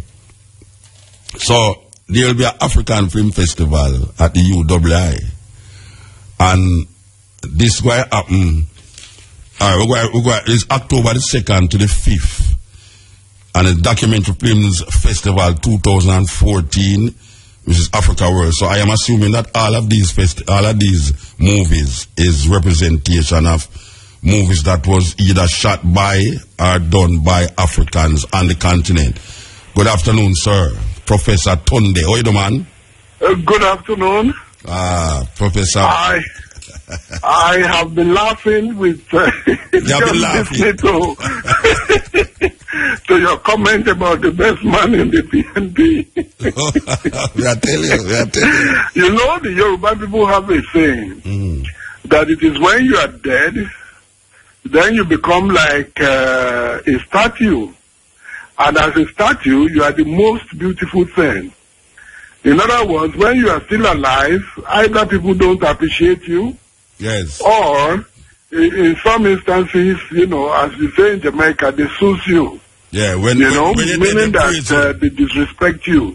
Yes. And when you are dead, nobody ever says anything bad about you. No, you must say bad about the dead. The dead will come back and haunt you if it's anything bad about them. How is it that we say bad things about Hitler? And him dead. Yes. Yes, but you know. Anyway, let's come to the African world. No, before you say that, I was in Ogun State the other day. You know. I was in Ogun State the other day. Yes, sir. The art of the Yoruba in Nigeria. I was there, and I was really taken up with this Yoruba tradition in this state. We went there to celebrate the 80th birthday of Wole Soyinka. Yes. You know, and I really enjoyed myself. And you said you went to Abeokuta. Yes. Yeah, you know, which is where he came from, which is where he was born. Yeah, we was there. They celebrated right in their yard. Yes. Yes. Okay, so the university is hosting this festival. Well, you know, the background to that is simply this. In 2011, 2012, I was the visiting, you know, the endowed visiting professor to Brooklyn College. And I had invited Niyi Koka, Professor Koka, from the University of Missouri. He was one of the top scholars who came. Mondefi Asante came. Our own Louis Gordon was there. Charles Mills was there. You know, all the big names in African studies were there. And it was during that the discussions there that Niyi mentioned the fact that that his university has provided funds for Africans to tell their own stories. You know that most of the stories you get through the international media, yes, you know, CNN, BBC, you know, all of them, is always from a totally different perspective. Yes. And because of that, Africans don't get to make movies about themselves. They don't really have that space. And if they make the movies, before it is admitted into the international system, it is doctored. They find ways of making you tell the story their own way. So he was fortunate to have been able to receive the funding and the support of University of Missouri. And when he mentioned whether we would be able to host the annual film festival in the University of the West Indies, I was so happy. So last year we had the first festival, and this year will be the second. And it's a wonderful thing if you look at the series of films. Yes, I've been looking at them. That are going to be shown. You will appreciate it. You know that this is actually what should be happening. We have a Jamaican film as part of it. Actually, the very first one that is going to be shown, you know, is an it's a Jamaican movie, Living as Brothers, which is the story of Jamaican migrant men who were in Canada picking fruits, and every year they go there. And, you know, they tell their own stories in their own way to show the challenges that they faced and how, in order to keep each other and support each other, they had to bond and they become brothers. Okay? So, I mean, if you are going to a location where people actually don't pay you any mind, all you are doing is picking fruits, and the environment in which you live is very, very arduous, then you have to rely on each other and become each other's keeper. You get more nitty. That's the first movie that is going to be shown, and it was made by Kevin Fraser. Yes. You know? Yes. All right, so it is 1, 2, 3, 4 days. Yes, over 4 days. And how much movies per day will show? How much? Oh, after the opening ceremony on October 2nd at 4 o'clock at N1, that is National Lecture Theatre in the Faculty of Humanities and Education. After the opening ceremony, the first movie would be Living as Brothers. Then it will be followed at 6:30 by Just to Let You Know That I'm Alive, which is a movie about the Sahrawi people. Right. You would have heard about Western Sahara and the problems that they had, you know, in the long fight for independence over the desert, you know. And the reason why there was such a huge problem is because the place has minerals. Yes. And both Morocco, Tunisia, Algeria, and other European countries were trying to claim it. Yes. So the indigenous people of the Sahrawi people there, you know, they now tell their own story about how they had to face the partitioning of their own country among different warring groups. Yes. Okay. You know, and go on. You know, that one is a little bit short. And then the next one for that day is Daughters of the Niger Delta. Okay. So there will be three. There will be 3 on Thursday. Yes. And then on Friday there will be 5. And yes. And Friday, Saturday, how much? 1, 2, 3, 4, 5, on 6. Saturday, 6. You know, we will have we will have about 8. Oh yes, 1, 2, because 3, 4. Because that's going to be, you know, it's a whole day, and we expect children to be able to come, people to bring their kids, okay, you know, to see how people live in various parts of the country. I mean, of Africa. You know, global Africa. And this because is free. It's not just about Africa, you know, it's a global Africa. Yeah. Wait, it's free to go in our work. Oh, it's free. Okay. It's totally free. And, you know, the embassies have always supported us. The Nigerian High Commission, usually they've supported us. Last year, they were able to give us some funds towards refreshment, the opening ceremony. The South African High Commission has also supported us. You know, the Excellency, the High Commissioner of South Africa to Jamaica, Ambassador Joini, was always with us every day, you know, last year. Yes. Very and we are also anticipating that they will give us support. And also, you know, I mean, yourself, Irie FM, Andrea Williams Green. Cabo. Yes, Cabo, you know, has always been very supportive. And yesterday we had a very beautiful spread in the Gleaner, written by Mel Cook. Okay, I bet you know, you need to get it. It's quite very interesting. Yes. Yeah. All right. So this is happening on October the 2nd to the 5th. Yes. University of the West Indies, N1. Okay. And it's just the following day after Nigeria's Independence Day. Nigeria's independence was October 1, 1960. Yes. You know, so... Okay. Well, I will be there for some of them. I don't know if I'm going to sit down there the whole day for some of them, but... Well, if you do have... it's just that radio does not admit of film. If you have a program where you can show some of those things, you can have snippets of it. The TVJ, you know, on the morning program, they are going to be showing some of it, you know, so that people can whet their appetite. Yeah, like a trailer, like a trailer. Yes. Okay, so I say that we are enticing the people then, because we say it's very important that we see these documentaries from a different last perspective. year was wonderful, you know, and many people are already asking us anytime we are having it that we should just let them know. Yes. Because they were able to learn a lot. Now, like last year, we had a country, you know, that went to the World Cup. This is a country without field, without grass on their field, without boots. Okay. And they practiced and they were able to go to the World Cup, and that became a documentary. There's some like the bobsled team from Jamaica. We don't have Yes.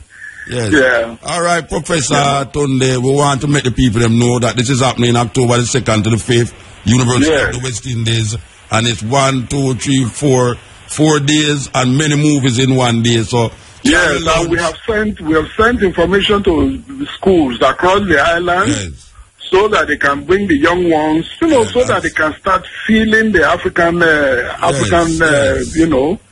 identity. You can't do something outside of BBC and CNN, definitely.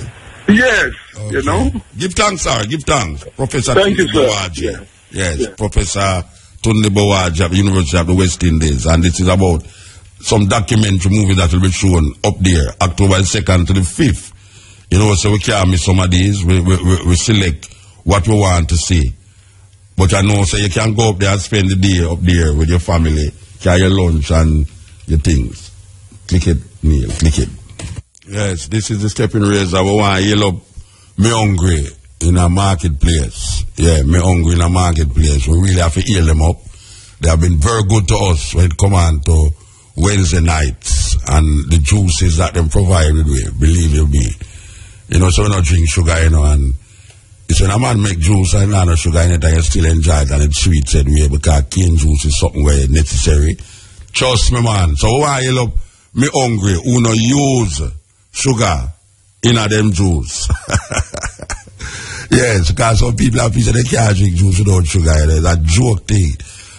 Yes, and we want you love restaurant Calabash in a Ocherios who use coconut and make ackee instead of oil. You understand? And I don't know why we're making use coconut, use the oil still, but a whole time when we used to do a bushman, we grate all 3-4 coconut and boil it down. When we boil it down, when it's almost a reach, when see no water in it, we throw in the cook ackee in there, and put seasoning and all them things there and make it come like custard. Oh, but people don't know about this something there, Yeah, because nowadays woman can't grate a coconut because them fingernail, them go to grate them fingernail, and that is not advisable. And them not really use blender. Because them can't bother hooks coconut. Because no matter what you do, you have to hooks the coconut, So that not happen. But them have something in that package now named coconut juice in a whatsoever. Maybe I should have used since you so lazy to grate a coconut. But coconut, ackee, you boil the ackee first, and you put the coconut juice in the pot. You see, me a cater for people who grate a coconut, but if you don't want to grate the coconut, me not fight against it. Because I say, if you get the coconut, you boil it down little, you season it up, onions, thyme, scallion, garlic, and everything there, and throw the ackee in it, and instead of you use oil, you use that.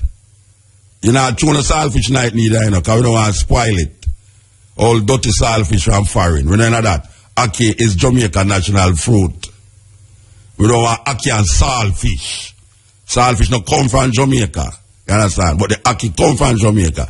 And the ackee is one of the most beautiful. I literally love ackee. I don't know if you look at it red, gold, green, and black. But it's a beautiful fruit.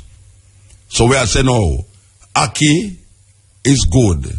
You can eat ackee raw too, But how Calabash work it out now, them cook it out. So I heal up Calabash restaurant. You understand? For preserve the authentic way, the original way, when you cook ackee. And we want to heal up me hungry, who knows the authentic way to make juice without put sugar in it. You understand? We're not sugar business. You understand? Sugar stay in your body too long. Cane juice just go in there and come out back. Sugar take too long if it come out of your body. So we want to heal up the brethren them who maintain the livity. We call it livity of the health, food aspect of our culture. We're preserving that aspect of it. That's how we say. Okay, so we continue the journey now. And we're going to play, we're going to keep playing this tune because we never done play.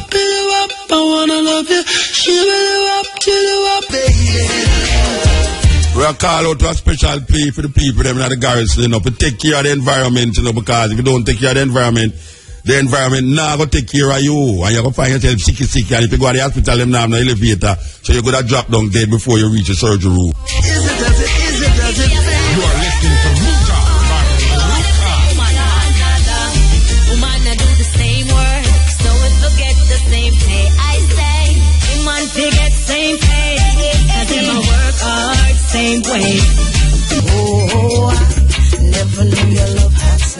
Yes, you know, say it's a new vibe. I know I go on with music news. Lady Renee is in the studio to do the music news. So here goes, 4:30. Yeah, the time is 4:30. Music news.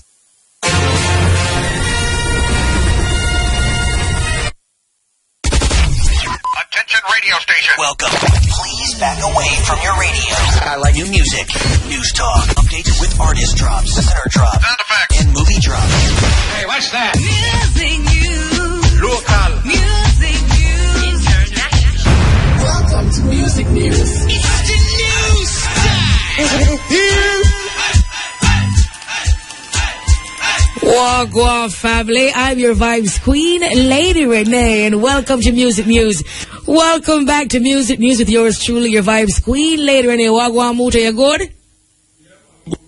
It gets strange to see that such a long thing. Usually hear the tape and play. Yeah. But see somebody live and do it now, it kind of show me out. It's a better feeling. Gotta say big ups to Neil and of course Tesfa in studio. Let's start with this day in music. She call me Mr. Bombastic, really fantastic. Put me on me box, she says I'm Mr. Rose.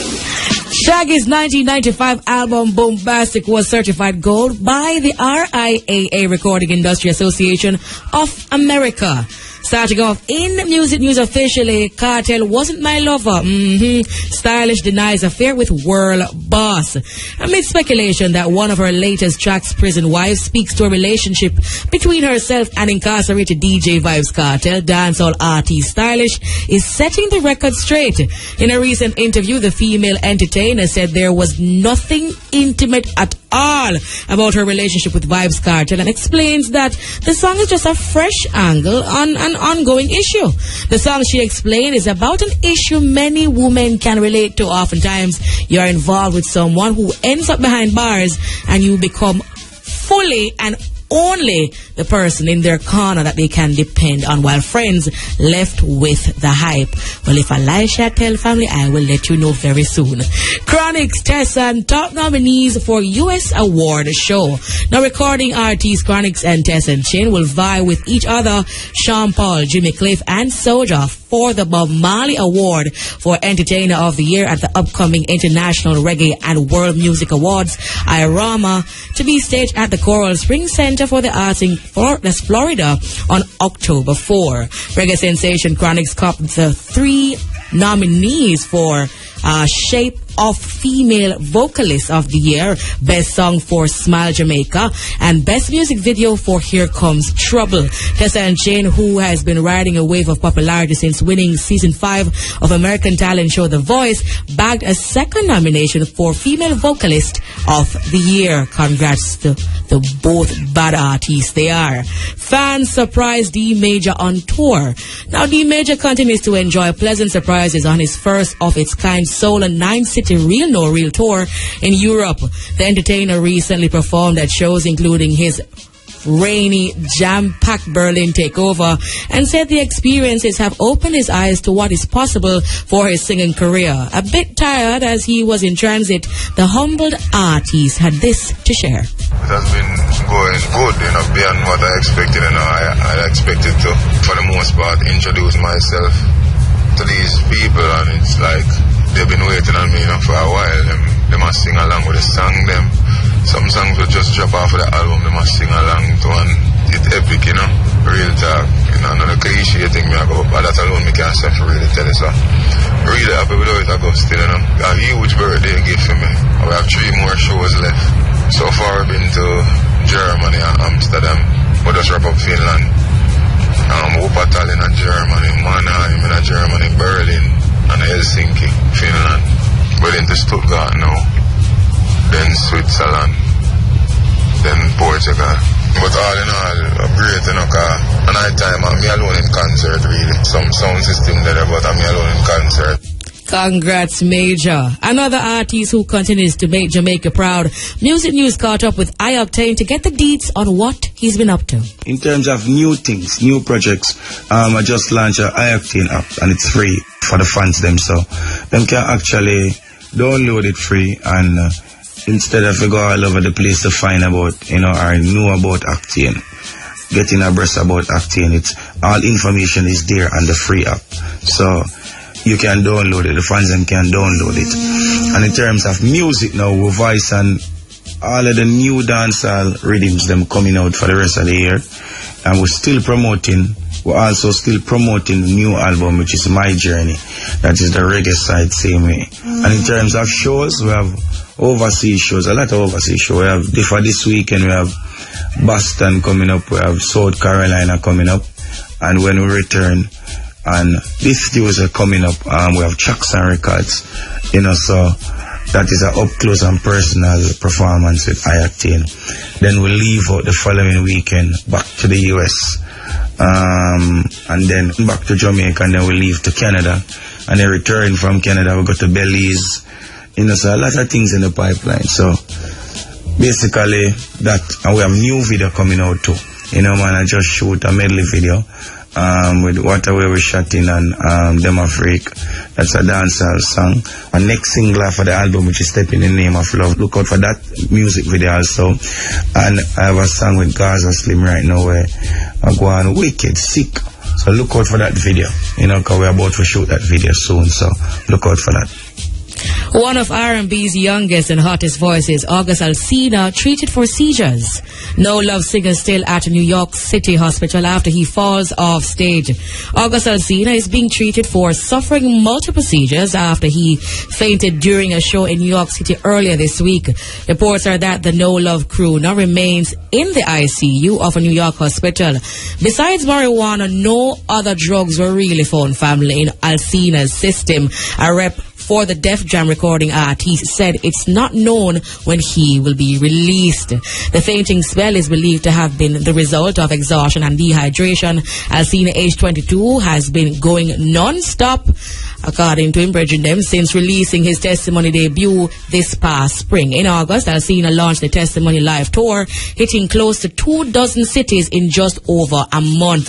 His tour was scheduled to wrap this weekend in Kansas City, and in November, the New Orleans native is billed to open for Usher's You Are Experience tour. Well, I hope he gets better soon because he's truly a good talent. That is it for music. News with your vibes, Queen Mrs. Keep It Real, Lady Renee. Yeah, the time is 39 minutes past the hour, 4 o'clock. We're there upon the Steppn Razor. Steppn Razor. Okay, we continue the journey musically. Here goes. Productions. I just feel like so the one in have a cool, you know. What a real. Anyway, I them started still, so make it burn, make it burn, make it burn. Hot. This is 2 means you just can't take the injustice. I keep fighting, and the pipe you overflow. I just feel like the pressure go bust. Higher heights. I got one stick of matches for my table. I'm a warm sweet home and for place. Me only defense and my Bible beside me. Psalm 21 calls the most high my praise. If you see me step up in it and don't worry, from your clean and pure, that means say you're safe. But if you sight the wicked heart on fire, I beg you please don't call the brigade and judgment. Right now Babylon a burn. Burn it, burn it, burn it. Hey, full time the table sit turn. Turn it, turn it, turn it. I know you see the fire when you look in my eyes. I wanna take them by surprise. If I'm some trusted measure, see you learn. Burn it, burn it, burn it. You bring me guns and poverty, we sure of that. While you are muggle up thrown in your store and shop. Like in a airport, people out a door and knock. We can't say no more of that. We people them a beg you for your change, press start over. But you done rich already, you know what water. The system man, some can't over me, but your bridges and a grass over. Yeah, the man called Tidal. This is the Steppn Razor. We're coming through, you know. So why you know all the people them at Treasure Beach, you know. Yeah, Treasure Beach is one of the places them that is not touched yet. And we say yet because we know them people that stay. Them find all the little place them where just cool and easy, and then them go destroy it. But we know say you have a little place in the south of Jamaica, in St. Elizabeth, they were really sweet. Understand? So sometimes we spend time down there. Most of the time we're not down there still, but we have Jackie Pan the the microphone. That's all. Try get nervous, notice you nervous, good afternoon. Yeah. See there? Hear that sound away. All right. We know, say, like me, we're very concerned about the environment, and where this radio station, especially Cabo, has always brought up the idea of how the beach edge them is being sold out, and the public in large is not able to access the beach because of the people them who say them own the beach now, building walls and all them thing there. But you notice that there's a place in Jamaica that this is not taking place. Well, it's not taking place, and I realize that it's not taking place because there are people that know that when you allow your brother and sister to enjoy nature, enjoy some of what you have, sometimes them don't even want it because them curiosity is not there. You put up the wall and them want to look and see what's going on behind the wall. And Treasure Beach apparently have some people that used to money, or some have kind of breeding, or some other different kind of something. So they actually invite the locals to come and enjoy the sea by putting up walkways between every maybe 20 villas or 20 homes. They have little walkways that carry to the beach. One of these walkways is beside one of the richest Jamaican man house, and they have no barriers. As a matter of fact, I passed there last week and the man gate open, and him have him like a walkway, not a soul on the beach. You know, and I mean, and the people they go and enjoy it if they want it, but because they know they don't have to fight for the beach. Yeah. They don't make it a crazy thing. Not flood it. Yes, and the whole time I never saw one plastic bottle on the road. You know, it's just people just have a sense of worth. You know, because they are respected down there, because the little local people are so respected by the rich and by the people that they work for and stuff, that they start to respect themselves, you know. But we even notice, like, Jason, as a man who own one of the most famous villas down there, him help forget the community at large. Another thing now, they have like a sports park, which I just found out that there's this beautiful sports park, and I was wondering how I wonder how it was maintained. So I was just inquiring, you know, as to how they do things, if they have when they have any occasion, how do they charge to go in? And somebody say, you know, they don't charge. What Jason does is ask for help in the development of the place, maybe keeping it clean, or if they're doing some plants in landscaping. Yeah, for use the place. They exchange their any work for using the courts, you know, badminton, basketball. They want to come and play. They have to help to fix up the place. You know, I'm just saying that the interaction with the locals and the richer people are really is not. It's not like the other pull up on the hardcore side. No, you know, yeah, it's kind of very intelligently done. You know, you find like the people on these sides are never used to nothing. So you never used to nothing enough to lock up everything. And the more you lock up, is the more people want to see what you have. Yeah, people, you know, too rush to know what is behind that. Yeah, because when I go to the beaches here, the beaches are locked up and half of them full of morass, because nobody's not even going there to run with the morass. Yeah. So they have the beach packing up in morass and keeping people off the beaches. In Ochi, I don't want to bathe in the water because I don't see nobody. You know, so it's just I just noticed it, and I thought, you know, that is something that I should bring to the fore. And I mean, in Treasure Beach, it's not as easy as if somebody in Treasure Beach, if somebody from Ochi or from anywhere in the world decide to go to Treasure Beach and say, okay, they don't want to put up a fence, they're going to die. Because the man that tried it was killed about 10 years ago. So you don't bother dare try it. So it even get to that. So that definitely there's space allowed for everybody to enjoy the environment, you know? Yeah, but I also noticed to that, you know, in every part, in every, well, you say every 4 villa, but every villa when we see it, there's like a passageway that lead down to the beach. It's not everyone, but because the place is small, so it's every so many, you know? But we don't see that. Most in a Jamaica, we not see that nowhere. Nowhere, no, not even in the grill. In the grill, they block off, and everybody block off, and you know, this is their piece of the beach, and you know, and the thing is now that they have to spend so much to keep it clean because they don't allow the people to come even help them. And Treasure Beach, I think that's what happens. A community thing. Yeah, you know. And you know, another thing I noticed, keep it clean because they don't allow the people to come even help them. And Treasure Beach, I think that's what happens. A community thing. Yeah, you know. And you know, another thing I noticed when I was down there, like a youth was helping me, you know, kill some, I call it duckans. So I'm saying, I was enjoying my company, you know. I'm saying, when you're going back, miss, I said, I won't go back, man. You won't come Kingston? I said, no, it's too nasty.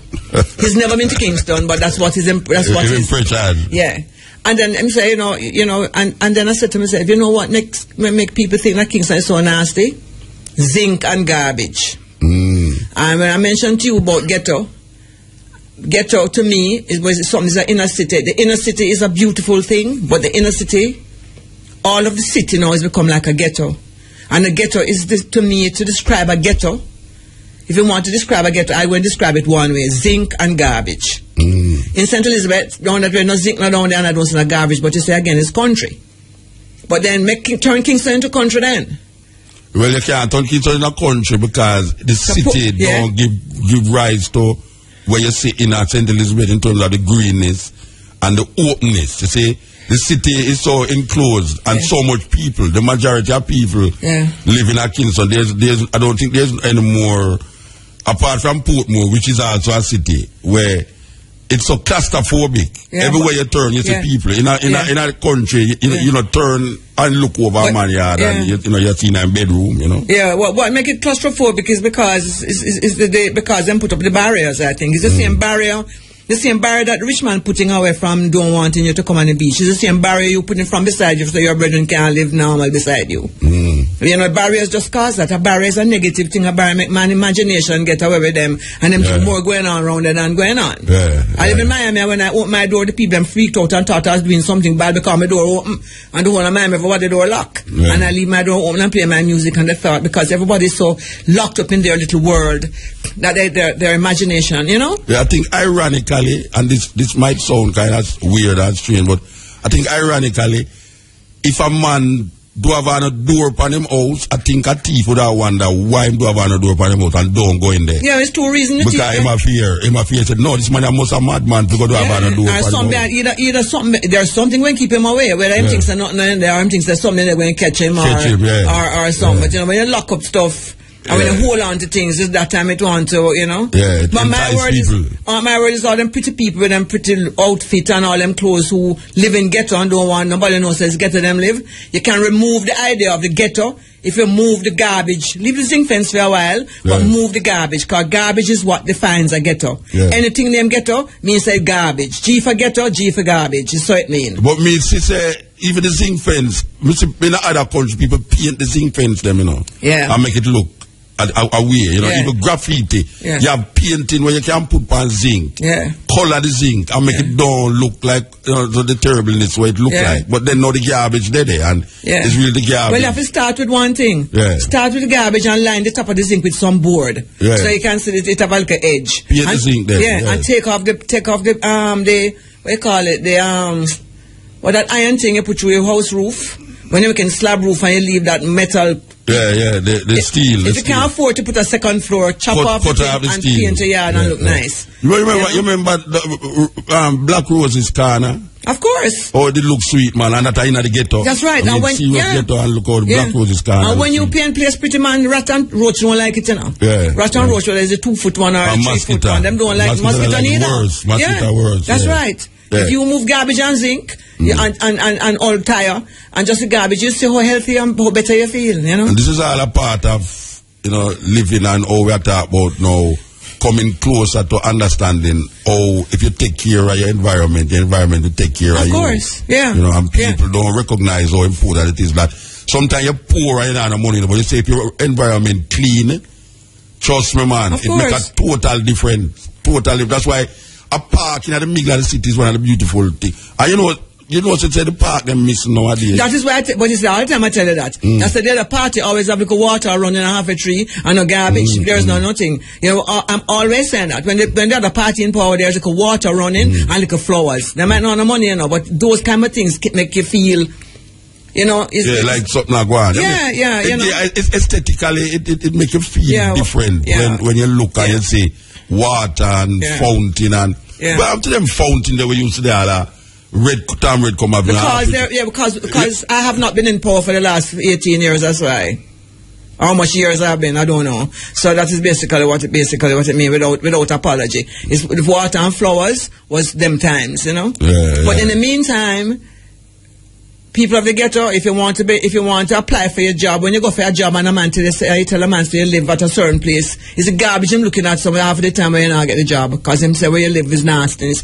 So your mind shows the way you think. They don't think so sometimes is where you live them feel say is a gunman. Wait a minute. You see, look here, if your mind, if you live in Mudley, you know, even if you live in uptown and your house nasty, you know, it shows the kind of mind you have, you know. When you live in an unkept environment, it shows a mentality, your mentality. Yeah, but when I say a cluttered mind in a cluttered house. Yeah, but hold on there. If you go to a man for a job, or I tell him to live at trench or him knows your house cluttered. But here the joke, you know, if him tell me because him know what trench don't look like, but if you tell him to have a black rose, you might get the job. No, I mean, I don't know about that. Of course. Because if a man say him come from Trenchtown and he might look at job, or you know, say because him come from Trenchtown, which part him specifically there? No, but here, the way I'm looking at it, Muta, that all right. So, for instance, that some people decide now to do a concerted effort to clean up them area. All of this becomes known. Remember, say Jamaica, Kingston is like this garbage dump, you know. And suppose one particular area now, like we're talking about Black Rose Corner now. Suppose some people now, for instance, down by where it used to be, Escona them, decide to really clean up. You know, so that is going to go on you're going to hear about it. And the word is going to go on, and then you go apply for like a job as a security guard or a helper. You're going to hear, oh, you are from the area where I'm doing the cleanup. Right away, people give it a second thought. And then we even say, make a pass test and a letter.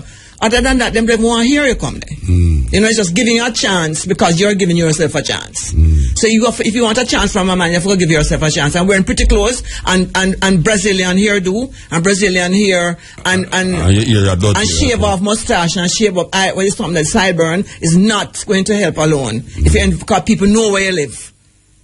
People know where you live and they know how you live, and unless you clean up that, the word will go out. Although you think people don't know, people will know.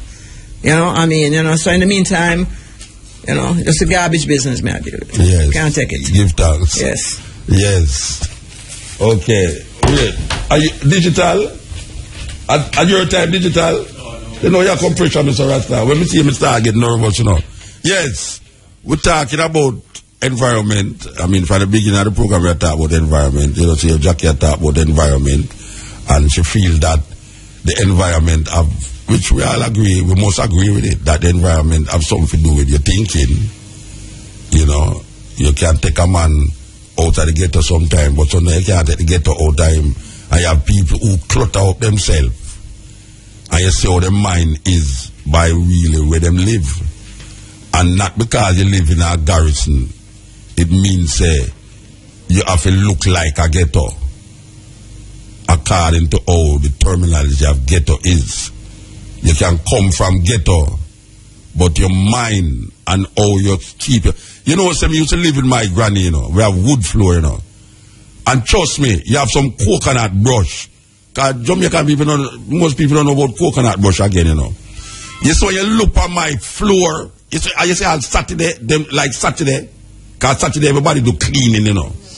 You see, when you look at my mother floor, when we used to live at Raytown, Potters Row, 19 Potters Row we used to live. You see, when we look on our floor, you see, when you go to take the red oak and put on the concrete and put the shining on it, the wax and clean it. Trust me, man, any food we drop on it, man, you pick it up, man. Any food. Muta, you can break in there, sir? Yeah. Everybody in the ghetto floor shining now. Them have the pretty, you know, them have the shyness for us outside them yard, and everybody throwing, everybody calling the other one garbage, for them garbage. Yeah. You understand? And leave the garbage outside. No, we just talk about, you know, the days when, no, we just talk about the house first, and the house we are dealing with now. We are going to go to the yard, but we don't tell you about the house. See? Alright. You see, when you shine the house, and your food drop on it, you can pick it up. Alright. First time when you have old time, well, we say Bobo, the Bobo them. Because first time Bobo used to know to sell broom on the road. Like I said, see the Bobo dread there. You know, say, he might come with a whole heap of broom with him robe and them thing there. And film broom is the biggest seller. You have coarse broom and you have fine broom. The fine broom sweep the veranda and the coarse broom sweep the yard. Trust me. You see the yard them. You see when my mother start to sweep the yard, the dirt look like concrete when she's a sweep yard, you know. Me don't know which part. Me don't remember she burn rubbish neither. Me don't remember my mother burn rubbish. But the rubbish disappear. In the yard, the yard clean like. Me don't know. I me never used to say rubbish pile up a gate. Me never grew up in a situation where me see rubbish pile up a gate. When they are Jones told my grandmother and the yard, when she sweep the yard, me can't remember which part of the rubbish go. Me tell you the honest truth, because me never get up yet and go outside of the gate and see rubbish pile up on it. Me don't know if it's because the dirt, we call it dirt truck. It's weird, you know, we don't call it the rubbish truck, you know, we call it the dirt truck.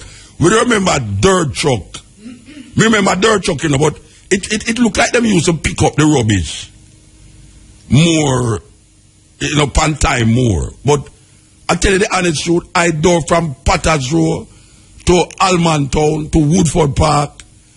I mean, all of them places, I don't remember an instant where rubbish pack up on my gate. And now most yard of my pass, me see rubbish pack up on the gate. How is that? How we reach a stage? What we are eat now? Maybe it's what we are eat now that cause so much rubbish to, you know. Because only part of the food them is rubbish, so them come in a rubbish container, and then the rubbish cannot be isolated by certain way. You can't burn rubbish in a certain place. But you go in a certain area now, you see rubbish pack up at the gate. How we are live that way there? I got goat style we are live like. Not even the goat now, because the goat is so orderly. I mean, I say, we really need to take a stock of the whole thing. It cannot be just that you have on pretty clothes. And we are talking to the people them now in the ghetto.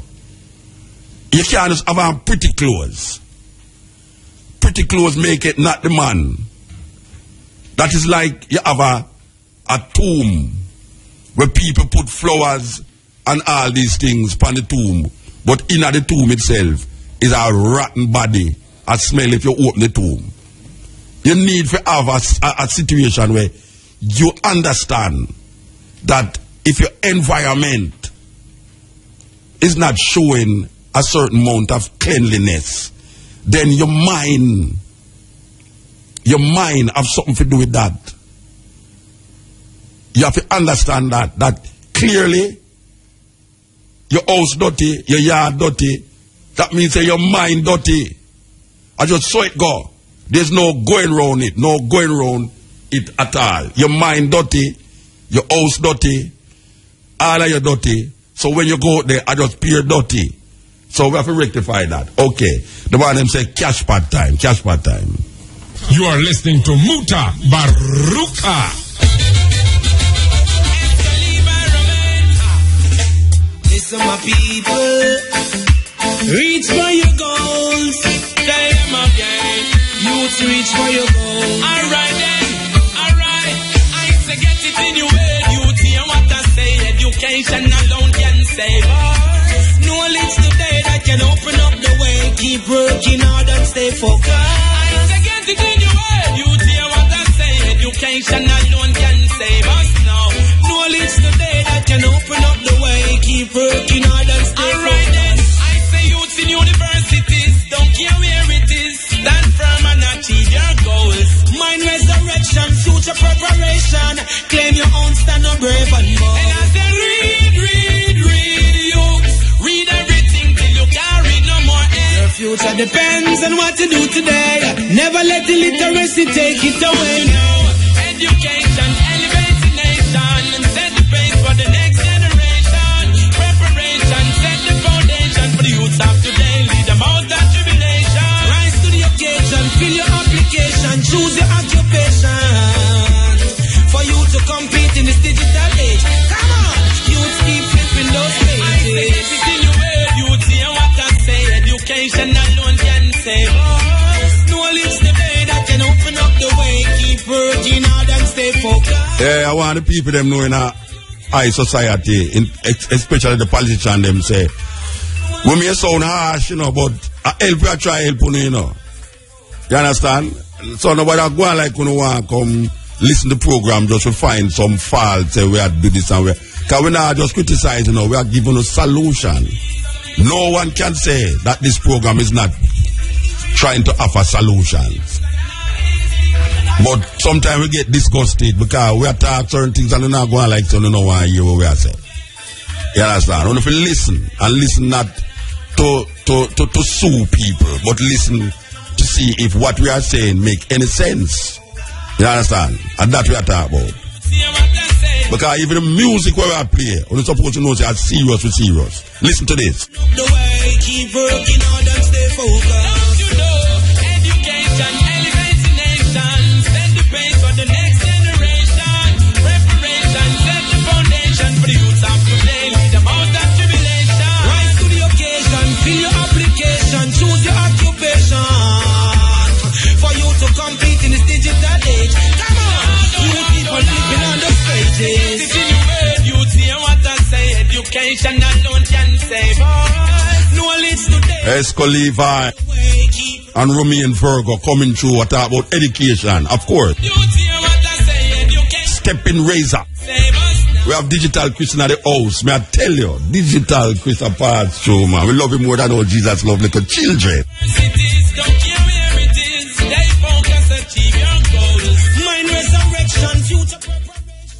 A jealousy I go on here, so no, you know, to be ball out Digital Chris. It's so how much, you know, how much time we call her name? Not enough time we call her name. You know Jesus love. Let me tell you how me love you now. Me should tell you how me love you. And Jesus, me talk about this, so you know, you too hear how me love you more, man. Save us. Knowledge today that can open up the way. Keep working hard and stay focused. Get it in the way. You would see what I say. Education alone can save us now. Knowledge today. 974-5051, 974-5079, 974-5043, 618-0352. Yes, Steppn. Hello, Muta. Yes, blessed. Yeah, evening. Evening. Muta, it look like in Jamaica you have to dead to get some farmer recognition. Yeah, that's how it goes. You're the man, I have been begging for help so till I'm sick and tired. I don't know if you read the article. Where you beg for help? Observer. No, where you beg for help for?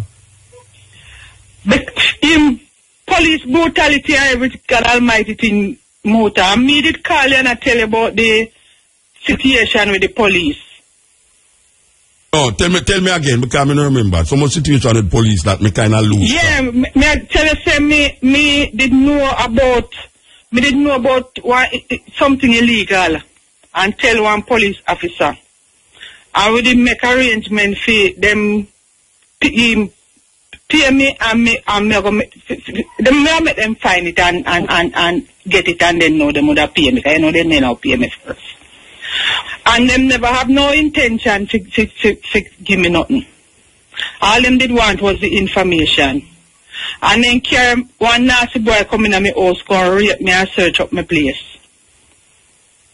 And from that, I have been terrorized. From me report it, I have been terrorized by the police. Until now, nothing have been done. They mash up my business. They have me under, actually turned prisoner. Right? Have me under guard, me can't work. Them came to say me must stop work. And them now give me nothing. Me sit down and suffer. Them want me to live out of the house where me live. Which part you call from? Which part you live? St. Anne. I remember ask, you will come down here one time.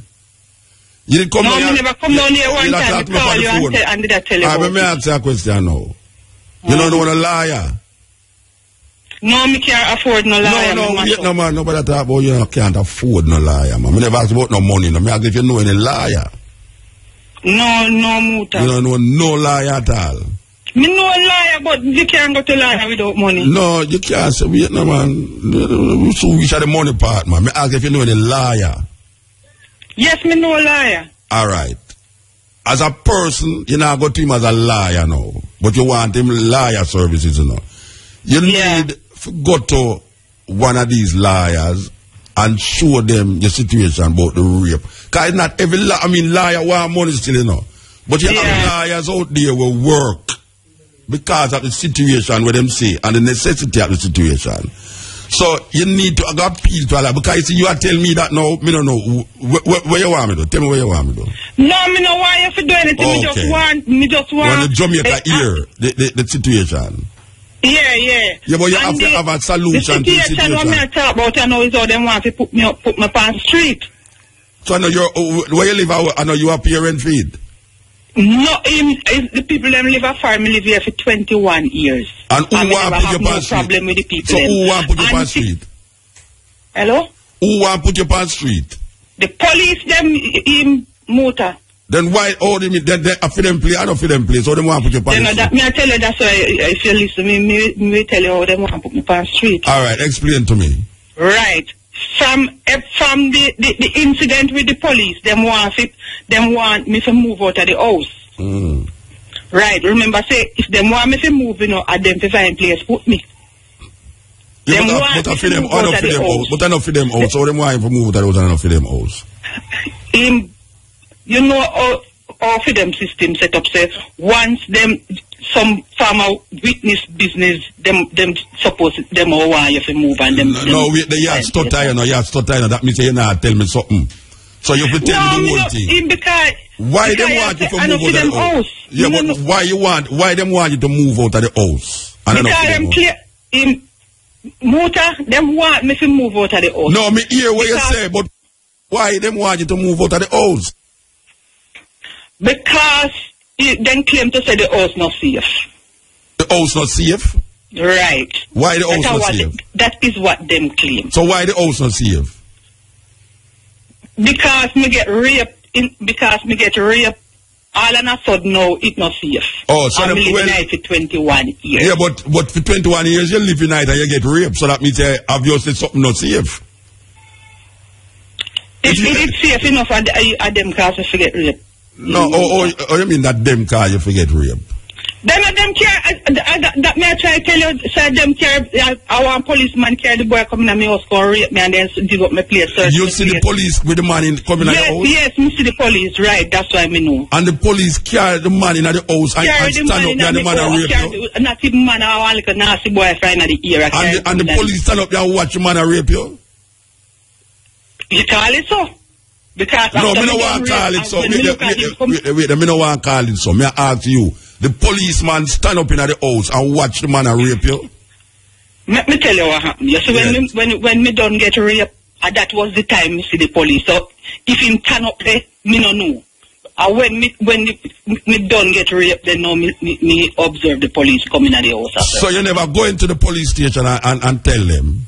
Of course, we tell them there's something they go through. And where the police them say? Claim about me can't identify. To me visually impaired, me can't identify police. And that time me no blind. I know me no completely blind, and they know. You see the man who rape you? Yeah, somebody, the one who raped me, and somebody want me know him. I want like a boy flying at the area. And the police, me didn't know him before. All right, you what you do? All right, Simon, hold on, mama. Is the coming out of the house, and that's yeah, me know, but you want. Me did talk about the rape already. Yeah, but you see now, when you said to me now, it needs for we do some investigation about it. Right, because him observer do one whole investigation on it already and carry one story in the 27th of April. Then carry one story about it. Them investigate it long in right. So me don't mind the investigation, but the part what me want to talk about now is how they want to put me on street. Yeah. That is what I want to talk about now. Because them want me to leave out of the house where me live. And go where? Them mash up, And go where? That me would want to know because me can't parent because they mash up my business, stop me from work, mash up my business, me can't parent. All right. Yeah, we're going to cut a long story short. Here we go. We're going to make Samantha take your number, right? And find out which area you live in, and we're going to try to find out from the police station why is it that you get raped and them not do nothing about it. So we're going to make Samantha take your number. Hold on there. Alright. Yeah, alright. Yes, Steppn Razor. Here we go. Yes. Yeah. We're at the dead ear thing, you know. Alright. Yeah. Them people are Rasta. My foreparents, my grandparents, my mother, my father did not suffer and die to give me an education that slight books or discourage my people. But whatsoever education I acquired out of this sacrifice of over 300 years, I shall use for the salvation of the 400 million black people in the world. And the day when I protect my people, may God Almighty say there shall be no one like me. The man called Daniel Marley.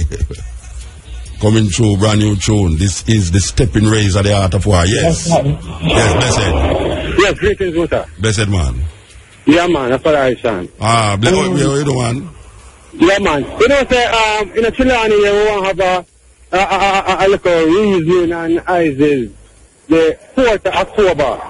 You know, it's the birthday to one airline over here named Bongo T, you know. It's a young man. In the upper Chilani, yeah. Wait, hold on, we not hear you good, you know. Alright. The upper Chilani. Wait, hold on, talk, say it over again, Alright, we want to have an ISIS. One day, reason and showing movies like Reina Judah and so forth in all sides Chilani. That is the South Chilani. We want to celebrate the birthday to Ella named Bongo Steel. Asian Rastaman, thank you very much, yeah? Asian Rastaman, you know, but he's blind now, you know, living in our side. So we have a day over gather, you know, show some videos with His Majesty and so forth, and have some ISIS in the night. Just to, you know, give thanks to Ella while I'm alive. Alright, so you say you want to do it? Yeah, man. Then why you not do it? Then why not do it then? I want to do it. So we just send out the word. Yes. And like the ones them in a Rastaman and anybody. When you going to do it? When? October 4. October 4, alright. Yeah, man. At Chilani, which part of Chilani? All sides Chilani. All sides Chilani. Alright, sir. Give thanks. Yeah, man. Yes. Yeah, Muta. Yes, sir. Yeah, man. We have to remarry a dean, you know. I have a suggestion, say, one who can really make the charge to the funeral on Sunday could wear white, you know, as a sign of solidarity with the Maradine and with the whole cause. Well, I go down there, you know. I go down a Mobi, you know. Yeah, man. I go down there. That's like the whole Jamaica can go, but you're nice. The whole Jamaica wear white thread there. Alright, sir. Good. A suggestion you make. Give thanks. Yeah, man. Suggestion. You know, all of us wear white thread. So, yeah, Maradine there, so they can say, we're standing together, you know. Yeah, man, we agree. Alright, give thanks. Yeah. Yes, we are going to come over here Sunday, you know. Could a deal we are going to come over here Sunday. Mario Dean will be buried on Sunday. You know, say, there was a controversy about the burial because, you know, a brethren, well, I'm not going to talk.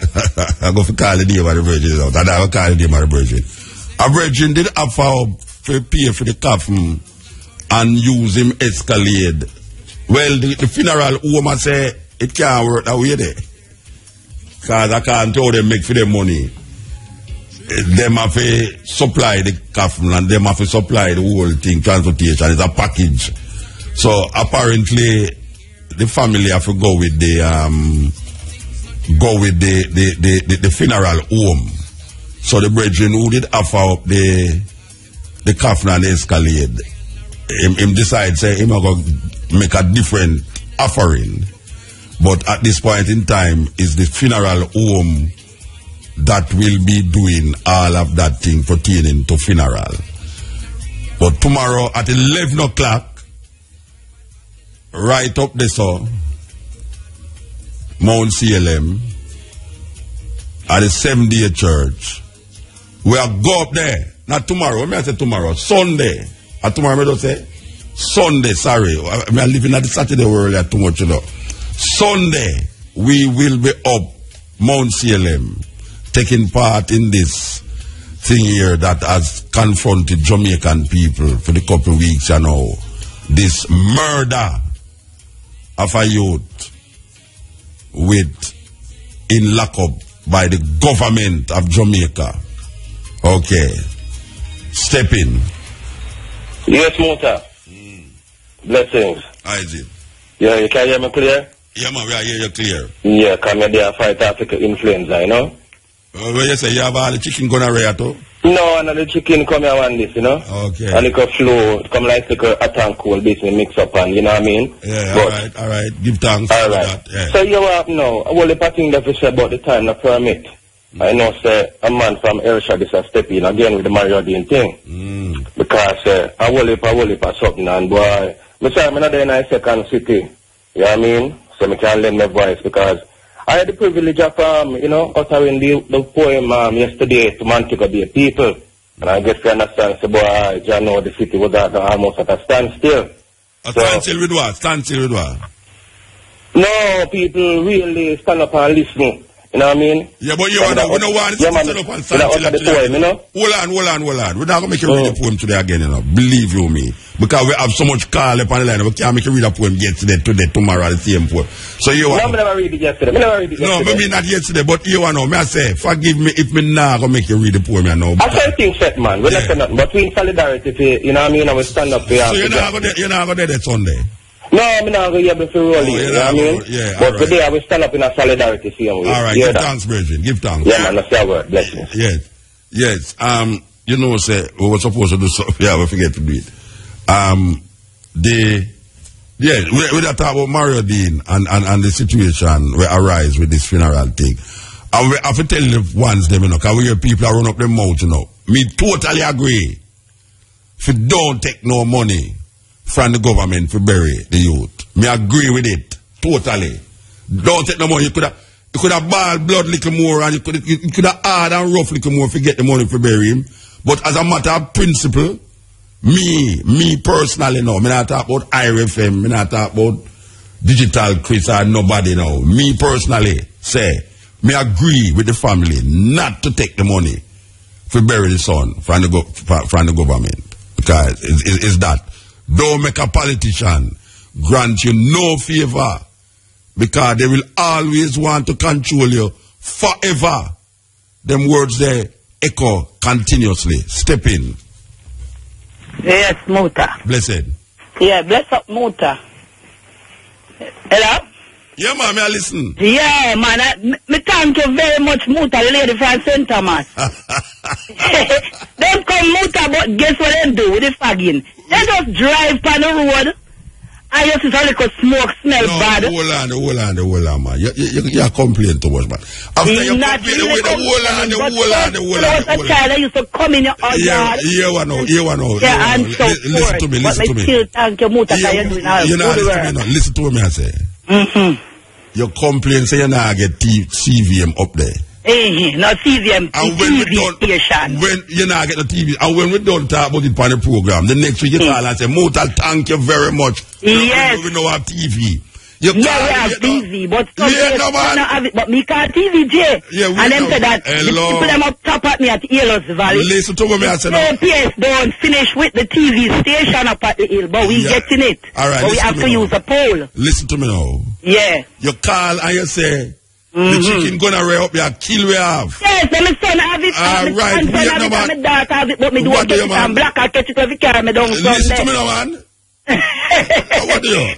Me say. Yeah, you may say. Yeah. Me say, we call the ministry and right away the ministry, all right. In the evening, they will send somebody up there. Them come and fag, right? Them come the fag now. You call this week, you know. I said, them fag the people, them not fag it good. Wait no man. Tell me the next problem we have now. Make we solve it for you. Tell me the next problem. The road, Muta. Which road? The road where we live here, we have the best one in St. Thomas, and the road is so bad, the taxi then can't drive every minute. The taxi then break down. All right, let me ask you a question now. Yeah. Why not run for councillor for the area? Not run for the councillor. That's everybody I tell me. But when me call them, I say me run for councillor, but me not like it, Muta. You know, well, you're councillor now because every week you call with a problem, and the next week the problem fixed. Yeah, me have to call because I live in the area and the people that love me, Muta, me love them, so me have to call when me see a problem to solve. All right, call me about winning the lottery. When you don't like no Muta more than so. Wait there. When it reach 200 million, call me, say you want to win the lottery. And if you win the lottery, me come up, they come live with you. No, Muta, me not going to win it. But come like everything. Muta, but me now win more than so. No one then me back. Everything you call for the radio for, I would do it. Yeah, but we want the road, please, Muta. That, but that's glad if you just them fix the road, Muta. You need Valley coming like a river course. You need for town councillor, man. You need for town councillor. But you're not a representative up there. You're not a representative up there. Yeah, my MP is James Robertson, but when he went 2007, him fixed 3/4 mile of the road from Lights to Earth Valley. But now them lost the election if the other parties in power. All right. So the party in power is who responsible for? You tell me about something about who is the councillor for the area now? Can Bogle. He is the councillor for the area. That's my cousin. Can Bogle, your cousin? Yes, Muta. You related to Paul Bogle? Yes, Muta. The same Bogle outside for Paul Bogle. Then what name Can? We can't take the Can business and come on politician named Can. We kind of get suspicious. It's Constantine Bogle, but we just call him Can. No call him no Can Rasta. Can we go think say my Can the people them. So all right, are you relative? So why you not go talk to him? No, Muta, me and him not play Gumbo alone to me a labor right and him a PNP. No, we're there. When me try to talk to him say, me not talking to you now, it's this lady I'm talking to. No. Make you a whole part time for the radio, man. You forgot to talk to him. All right? Yes, Muta, and thank you. No, you call it the public works, so we used to call it public works. The road need to fix. We tired of asking about the road now, especially where Can Bogle live in Yellows Valley. But you say you are labor right time, man? Yes, me a labor right, and him a PNP. Yeah. So PNP no do nothing for labor right? No, so they do not. I couldn't say, because I wouldn't ask them for nothing, so I wouldn't know. Maybe because you're one of the dirty labor right them. Might be, and them are the plywood PNP. All right, we have to move here. All right, Muta, one thing, the road. Yeah, this is Steppn Razor. You are listening to Mutabaruka. When rulers are very crafty, their subjects are very devious. When rulers have many obsessions and... Why are the people starving? Because the rulers eat up the money in taxes. Therefore, the people are starving. Why are the people rebellious? Because the rulers interfere too much. Therefore, they are rebellious. Why do the people think so little of death? Because the rulers demand too much of life. Therefore, the people take death lightly.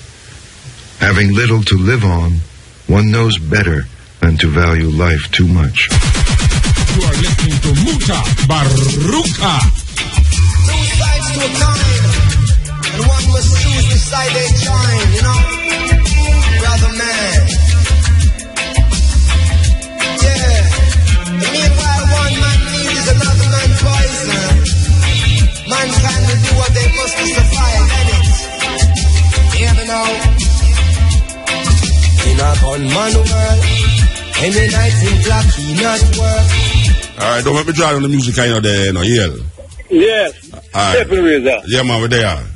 Steppn Razor. Yeah, man, we're there, man. Talk quick. Yeah, man, I missed him one last night. No, we're not on TV, this, you know. You can't see me see him one that because I know tell you. Yeah, man. First Alliance. Yeah, man. How long shall it turn our glory to shame, and how long shall it seek vanity and a love for humanity? Yeah. And how long shall it turn our light to darkness while some reap happiness and help internet? We are different still enough. From the 1970, the music fraternity, I was a part of a group. No, we can't do the advertisement, but you're part of a group, you know. Believe you me. I'm a sleeping baby, mother and child. That he won't win every game he plays. So she know we'll meet his end one day. So we're upon the last lap of the program, you know. Give thanks to the moment and the time and the energy that you spend with me. Why you love the man you saw Neil? I don't know where my Neil I go, but make him go and Neil. Eh? No Neil. You know Neil? No. Where name? Neil.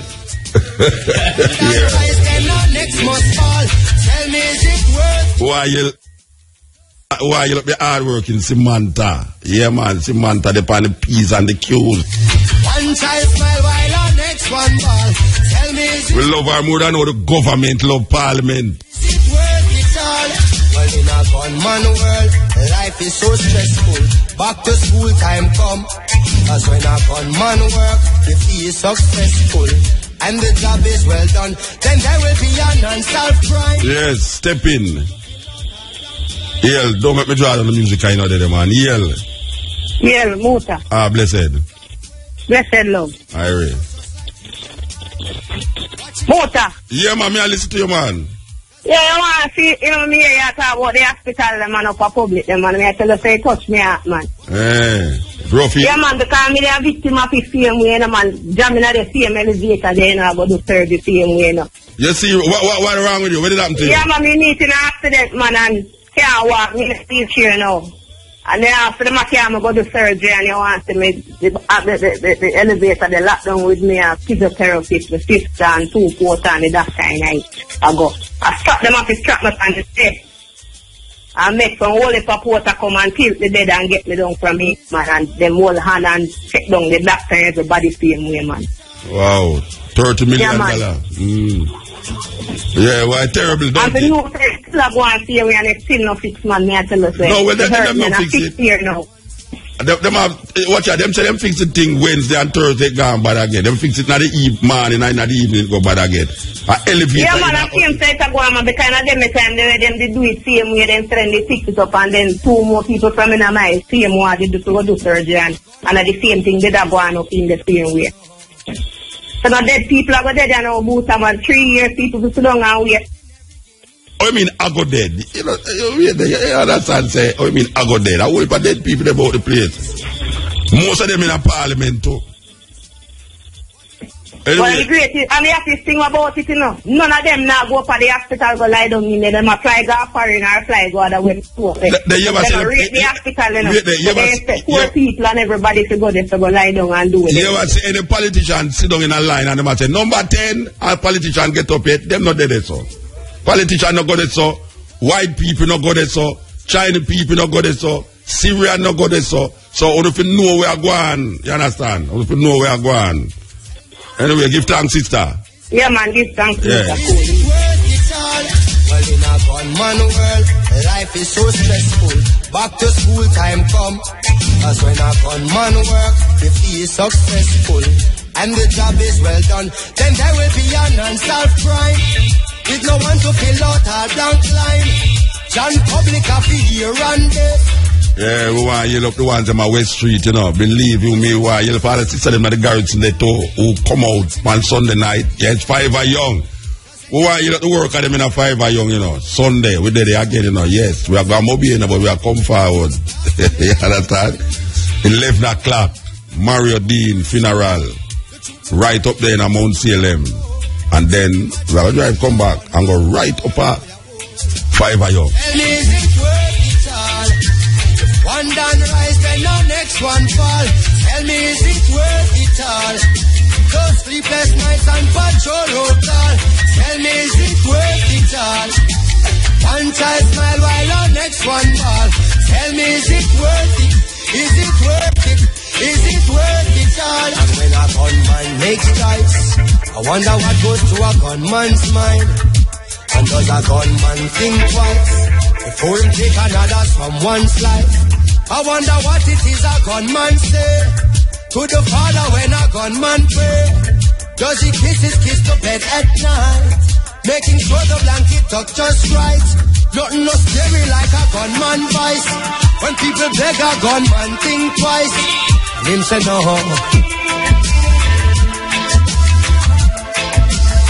What could a scary like a gunman vice? When people beg a gunman think twice, and him say no.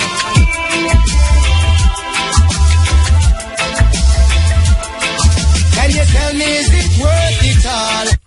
Yes, say I miss him, miss me. I miss him, miss me, He must come forward, come look for me. But we don't want in here again. Alright, so you have to know. We give thanks to the moment, give thanks to the time, give thanks to the energy. And we are going to this tune here. Original Bob Marley music, done over in fine style.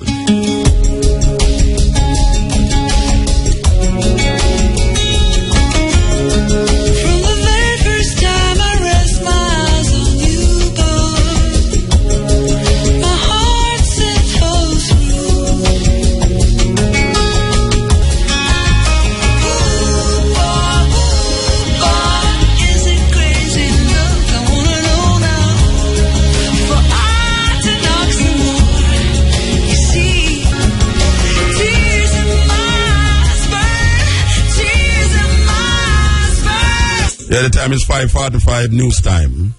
Live at 5:45. Live at 5:45. Comprehensive coverage of the news, sports and entertainment of the day on IRI FM, the leader in radio in Jamaica. Up to the minute, accurate and non-aligned news package plus weather, special features and entertainment. Live at 5:45.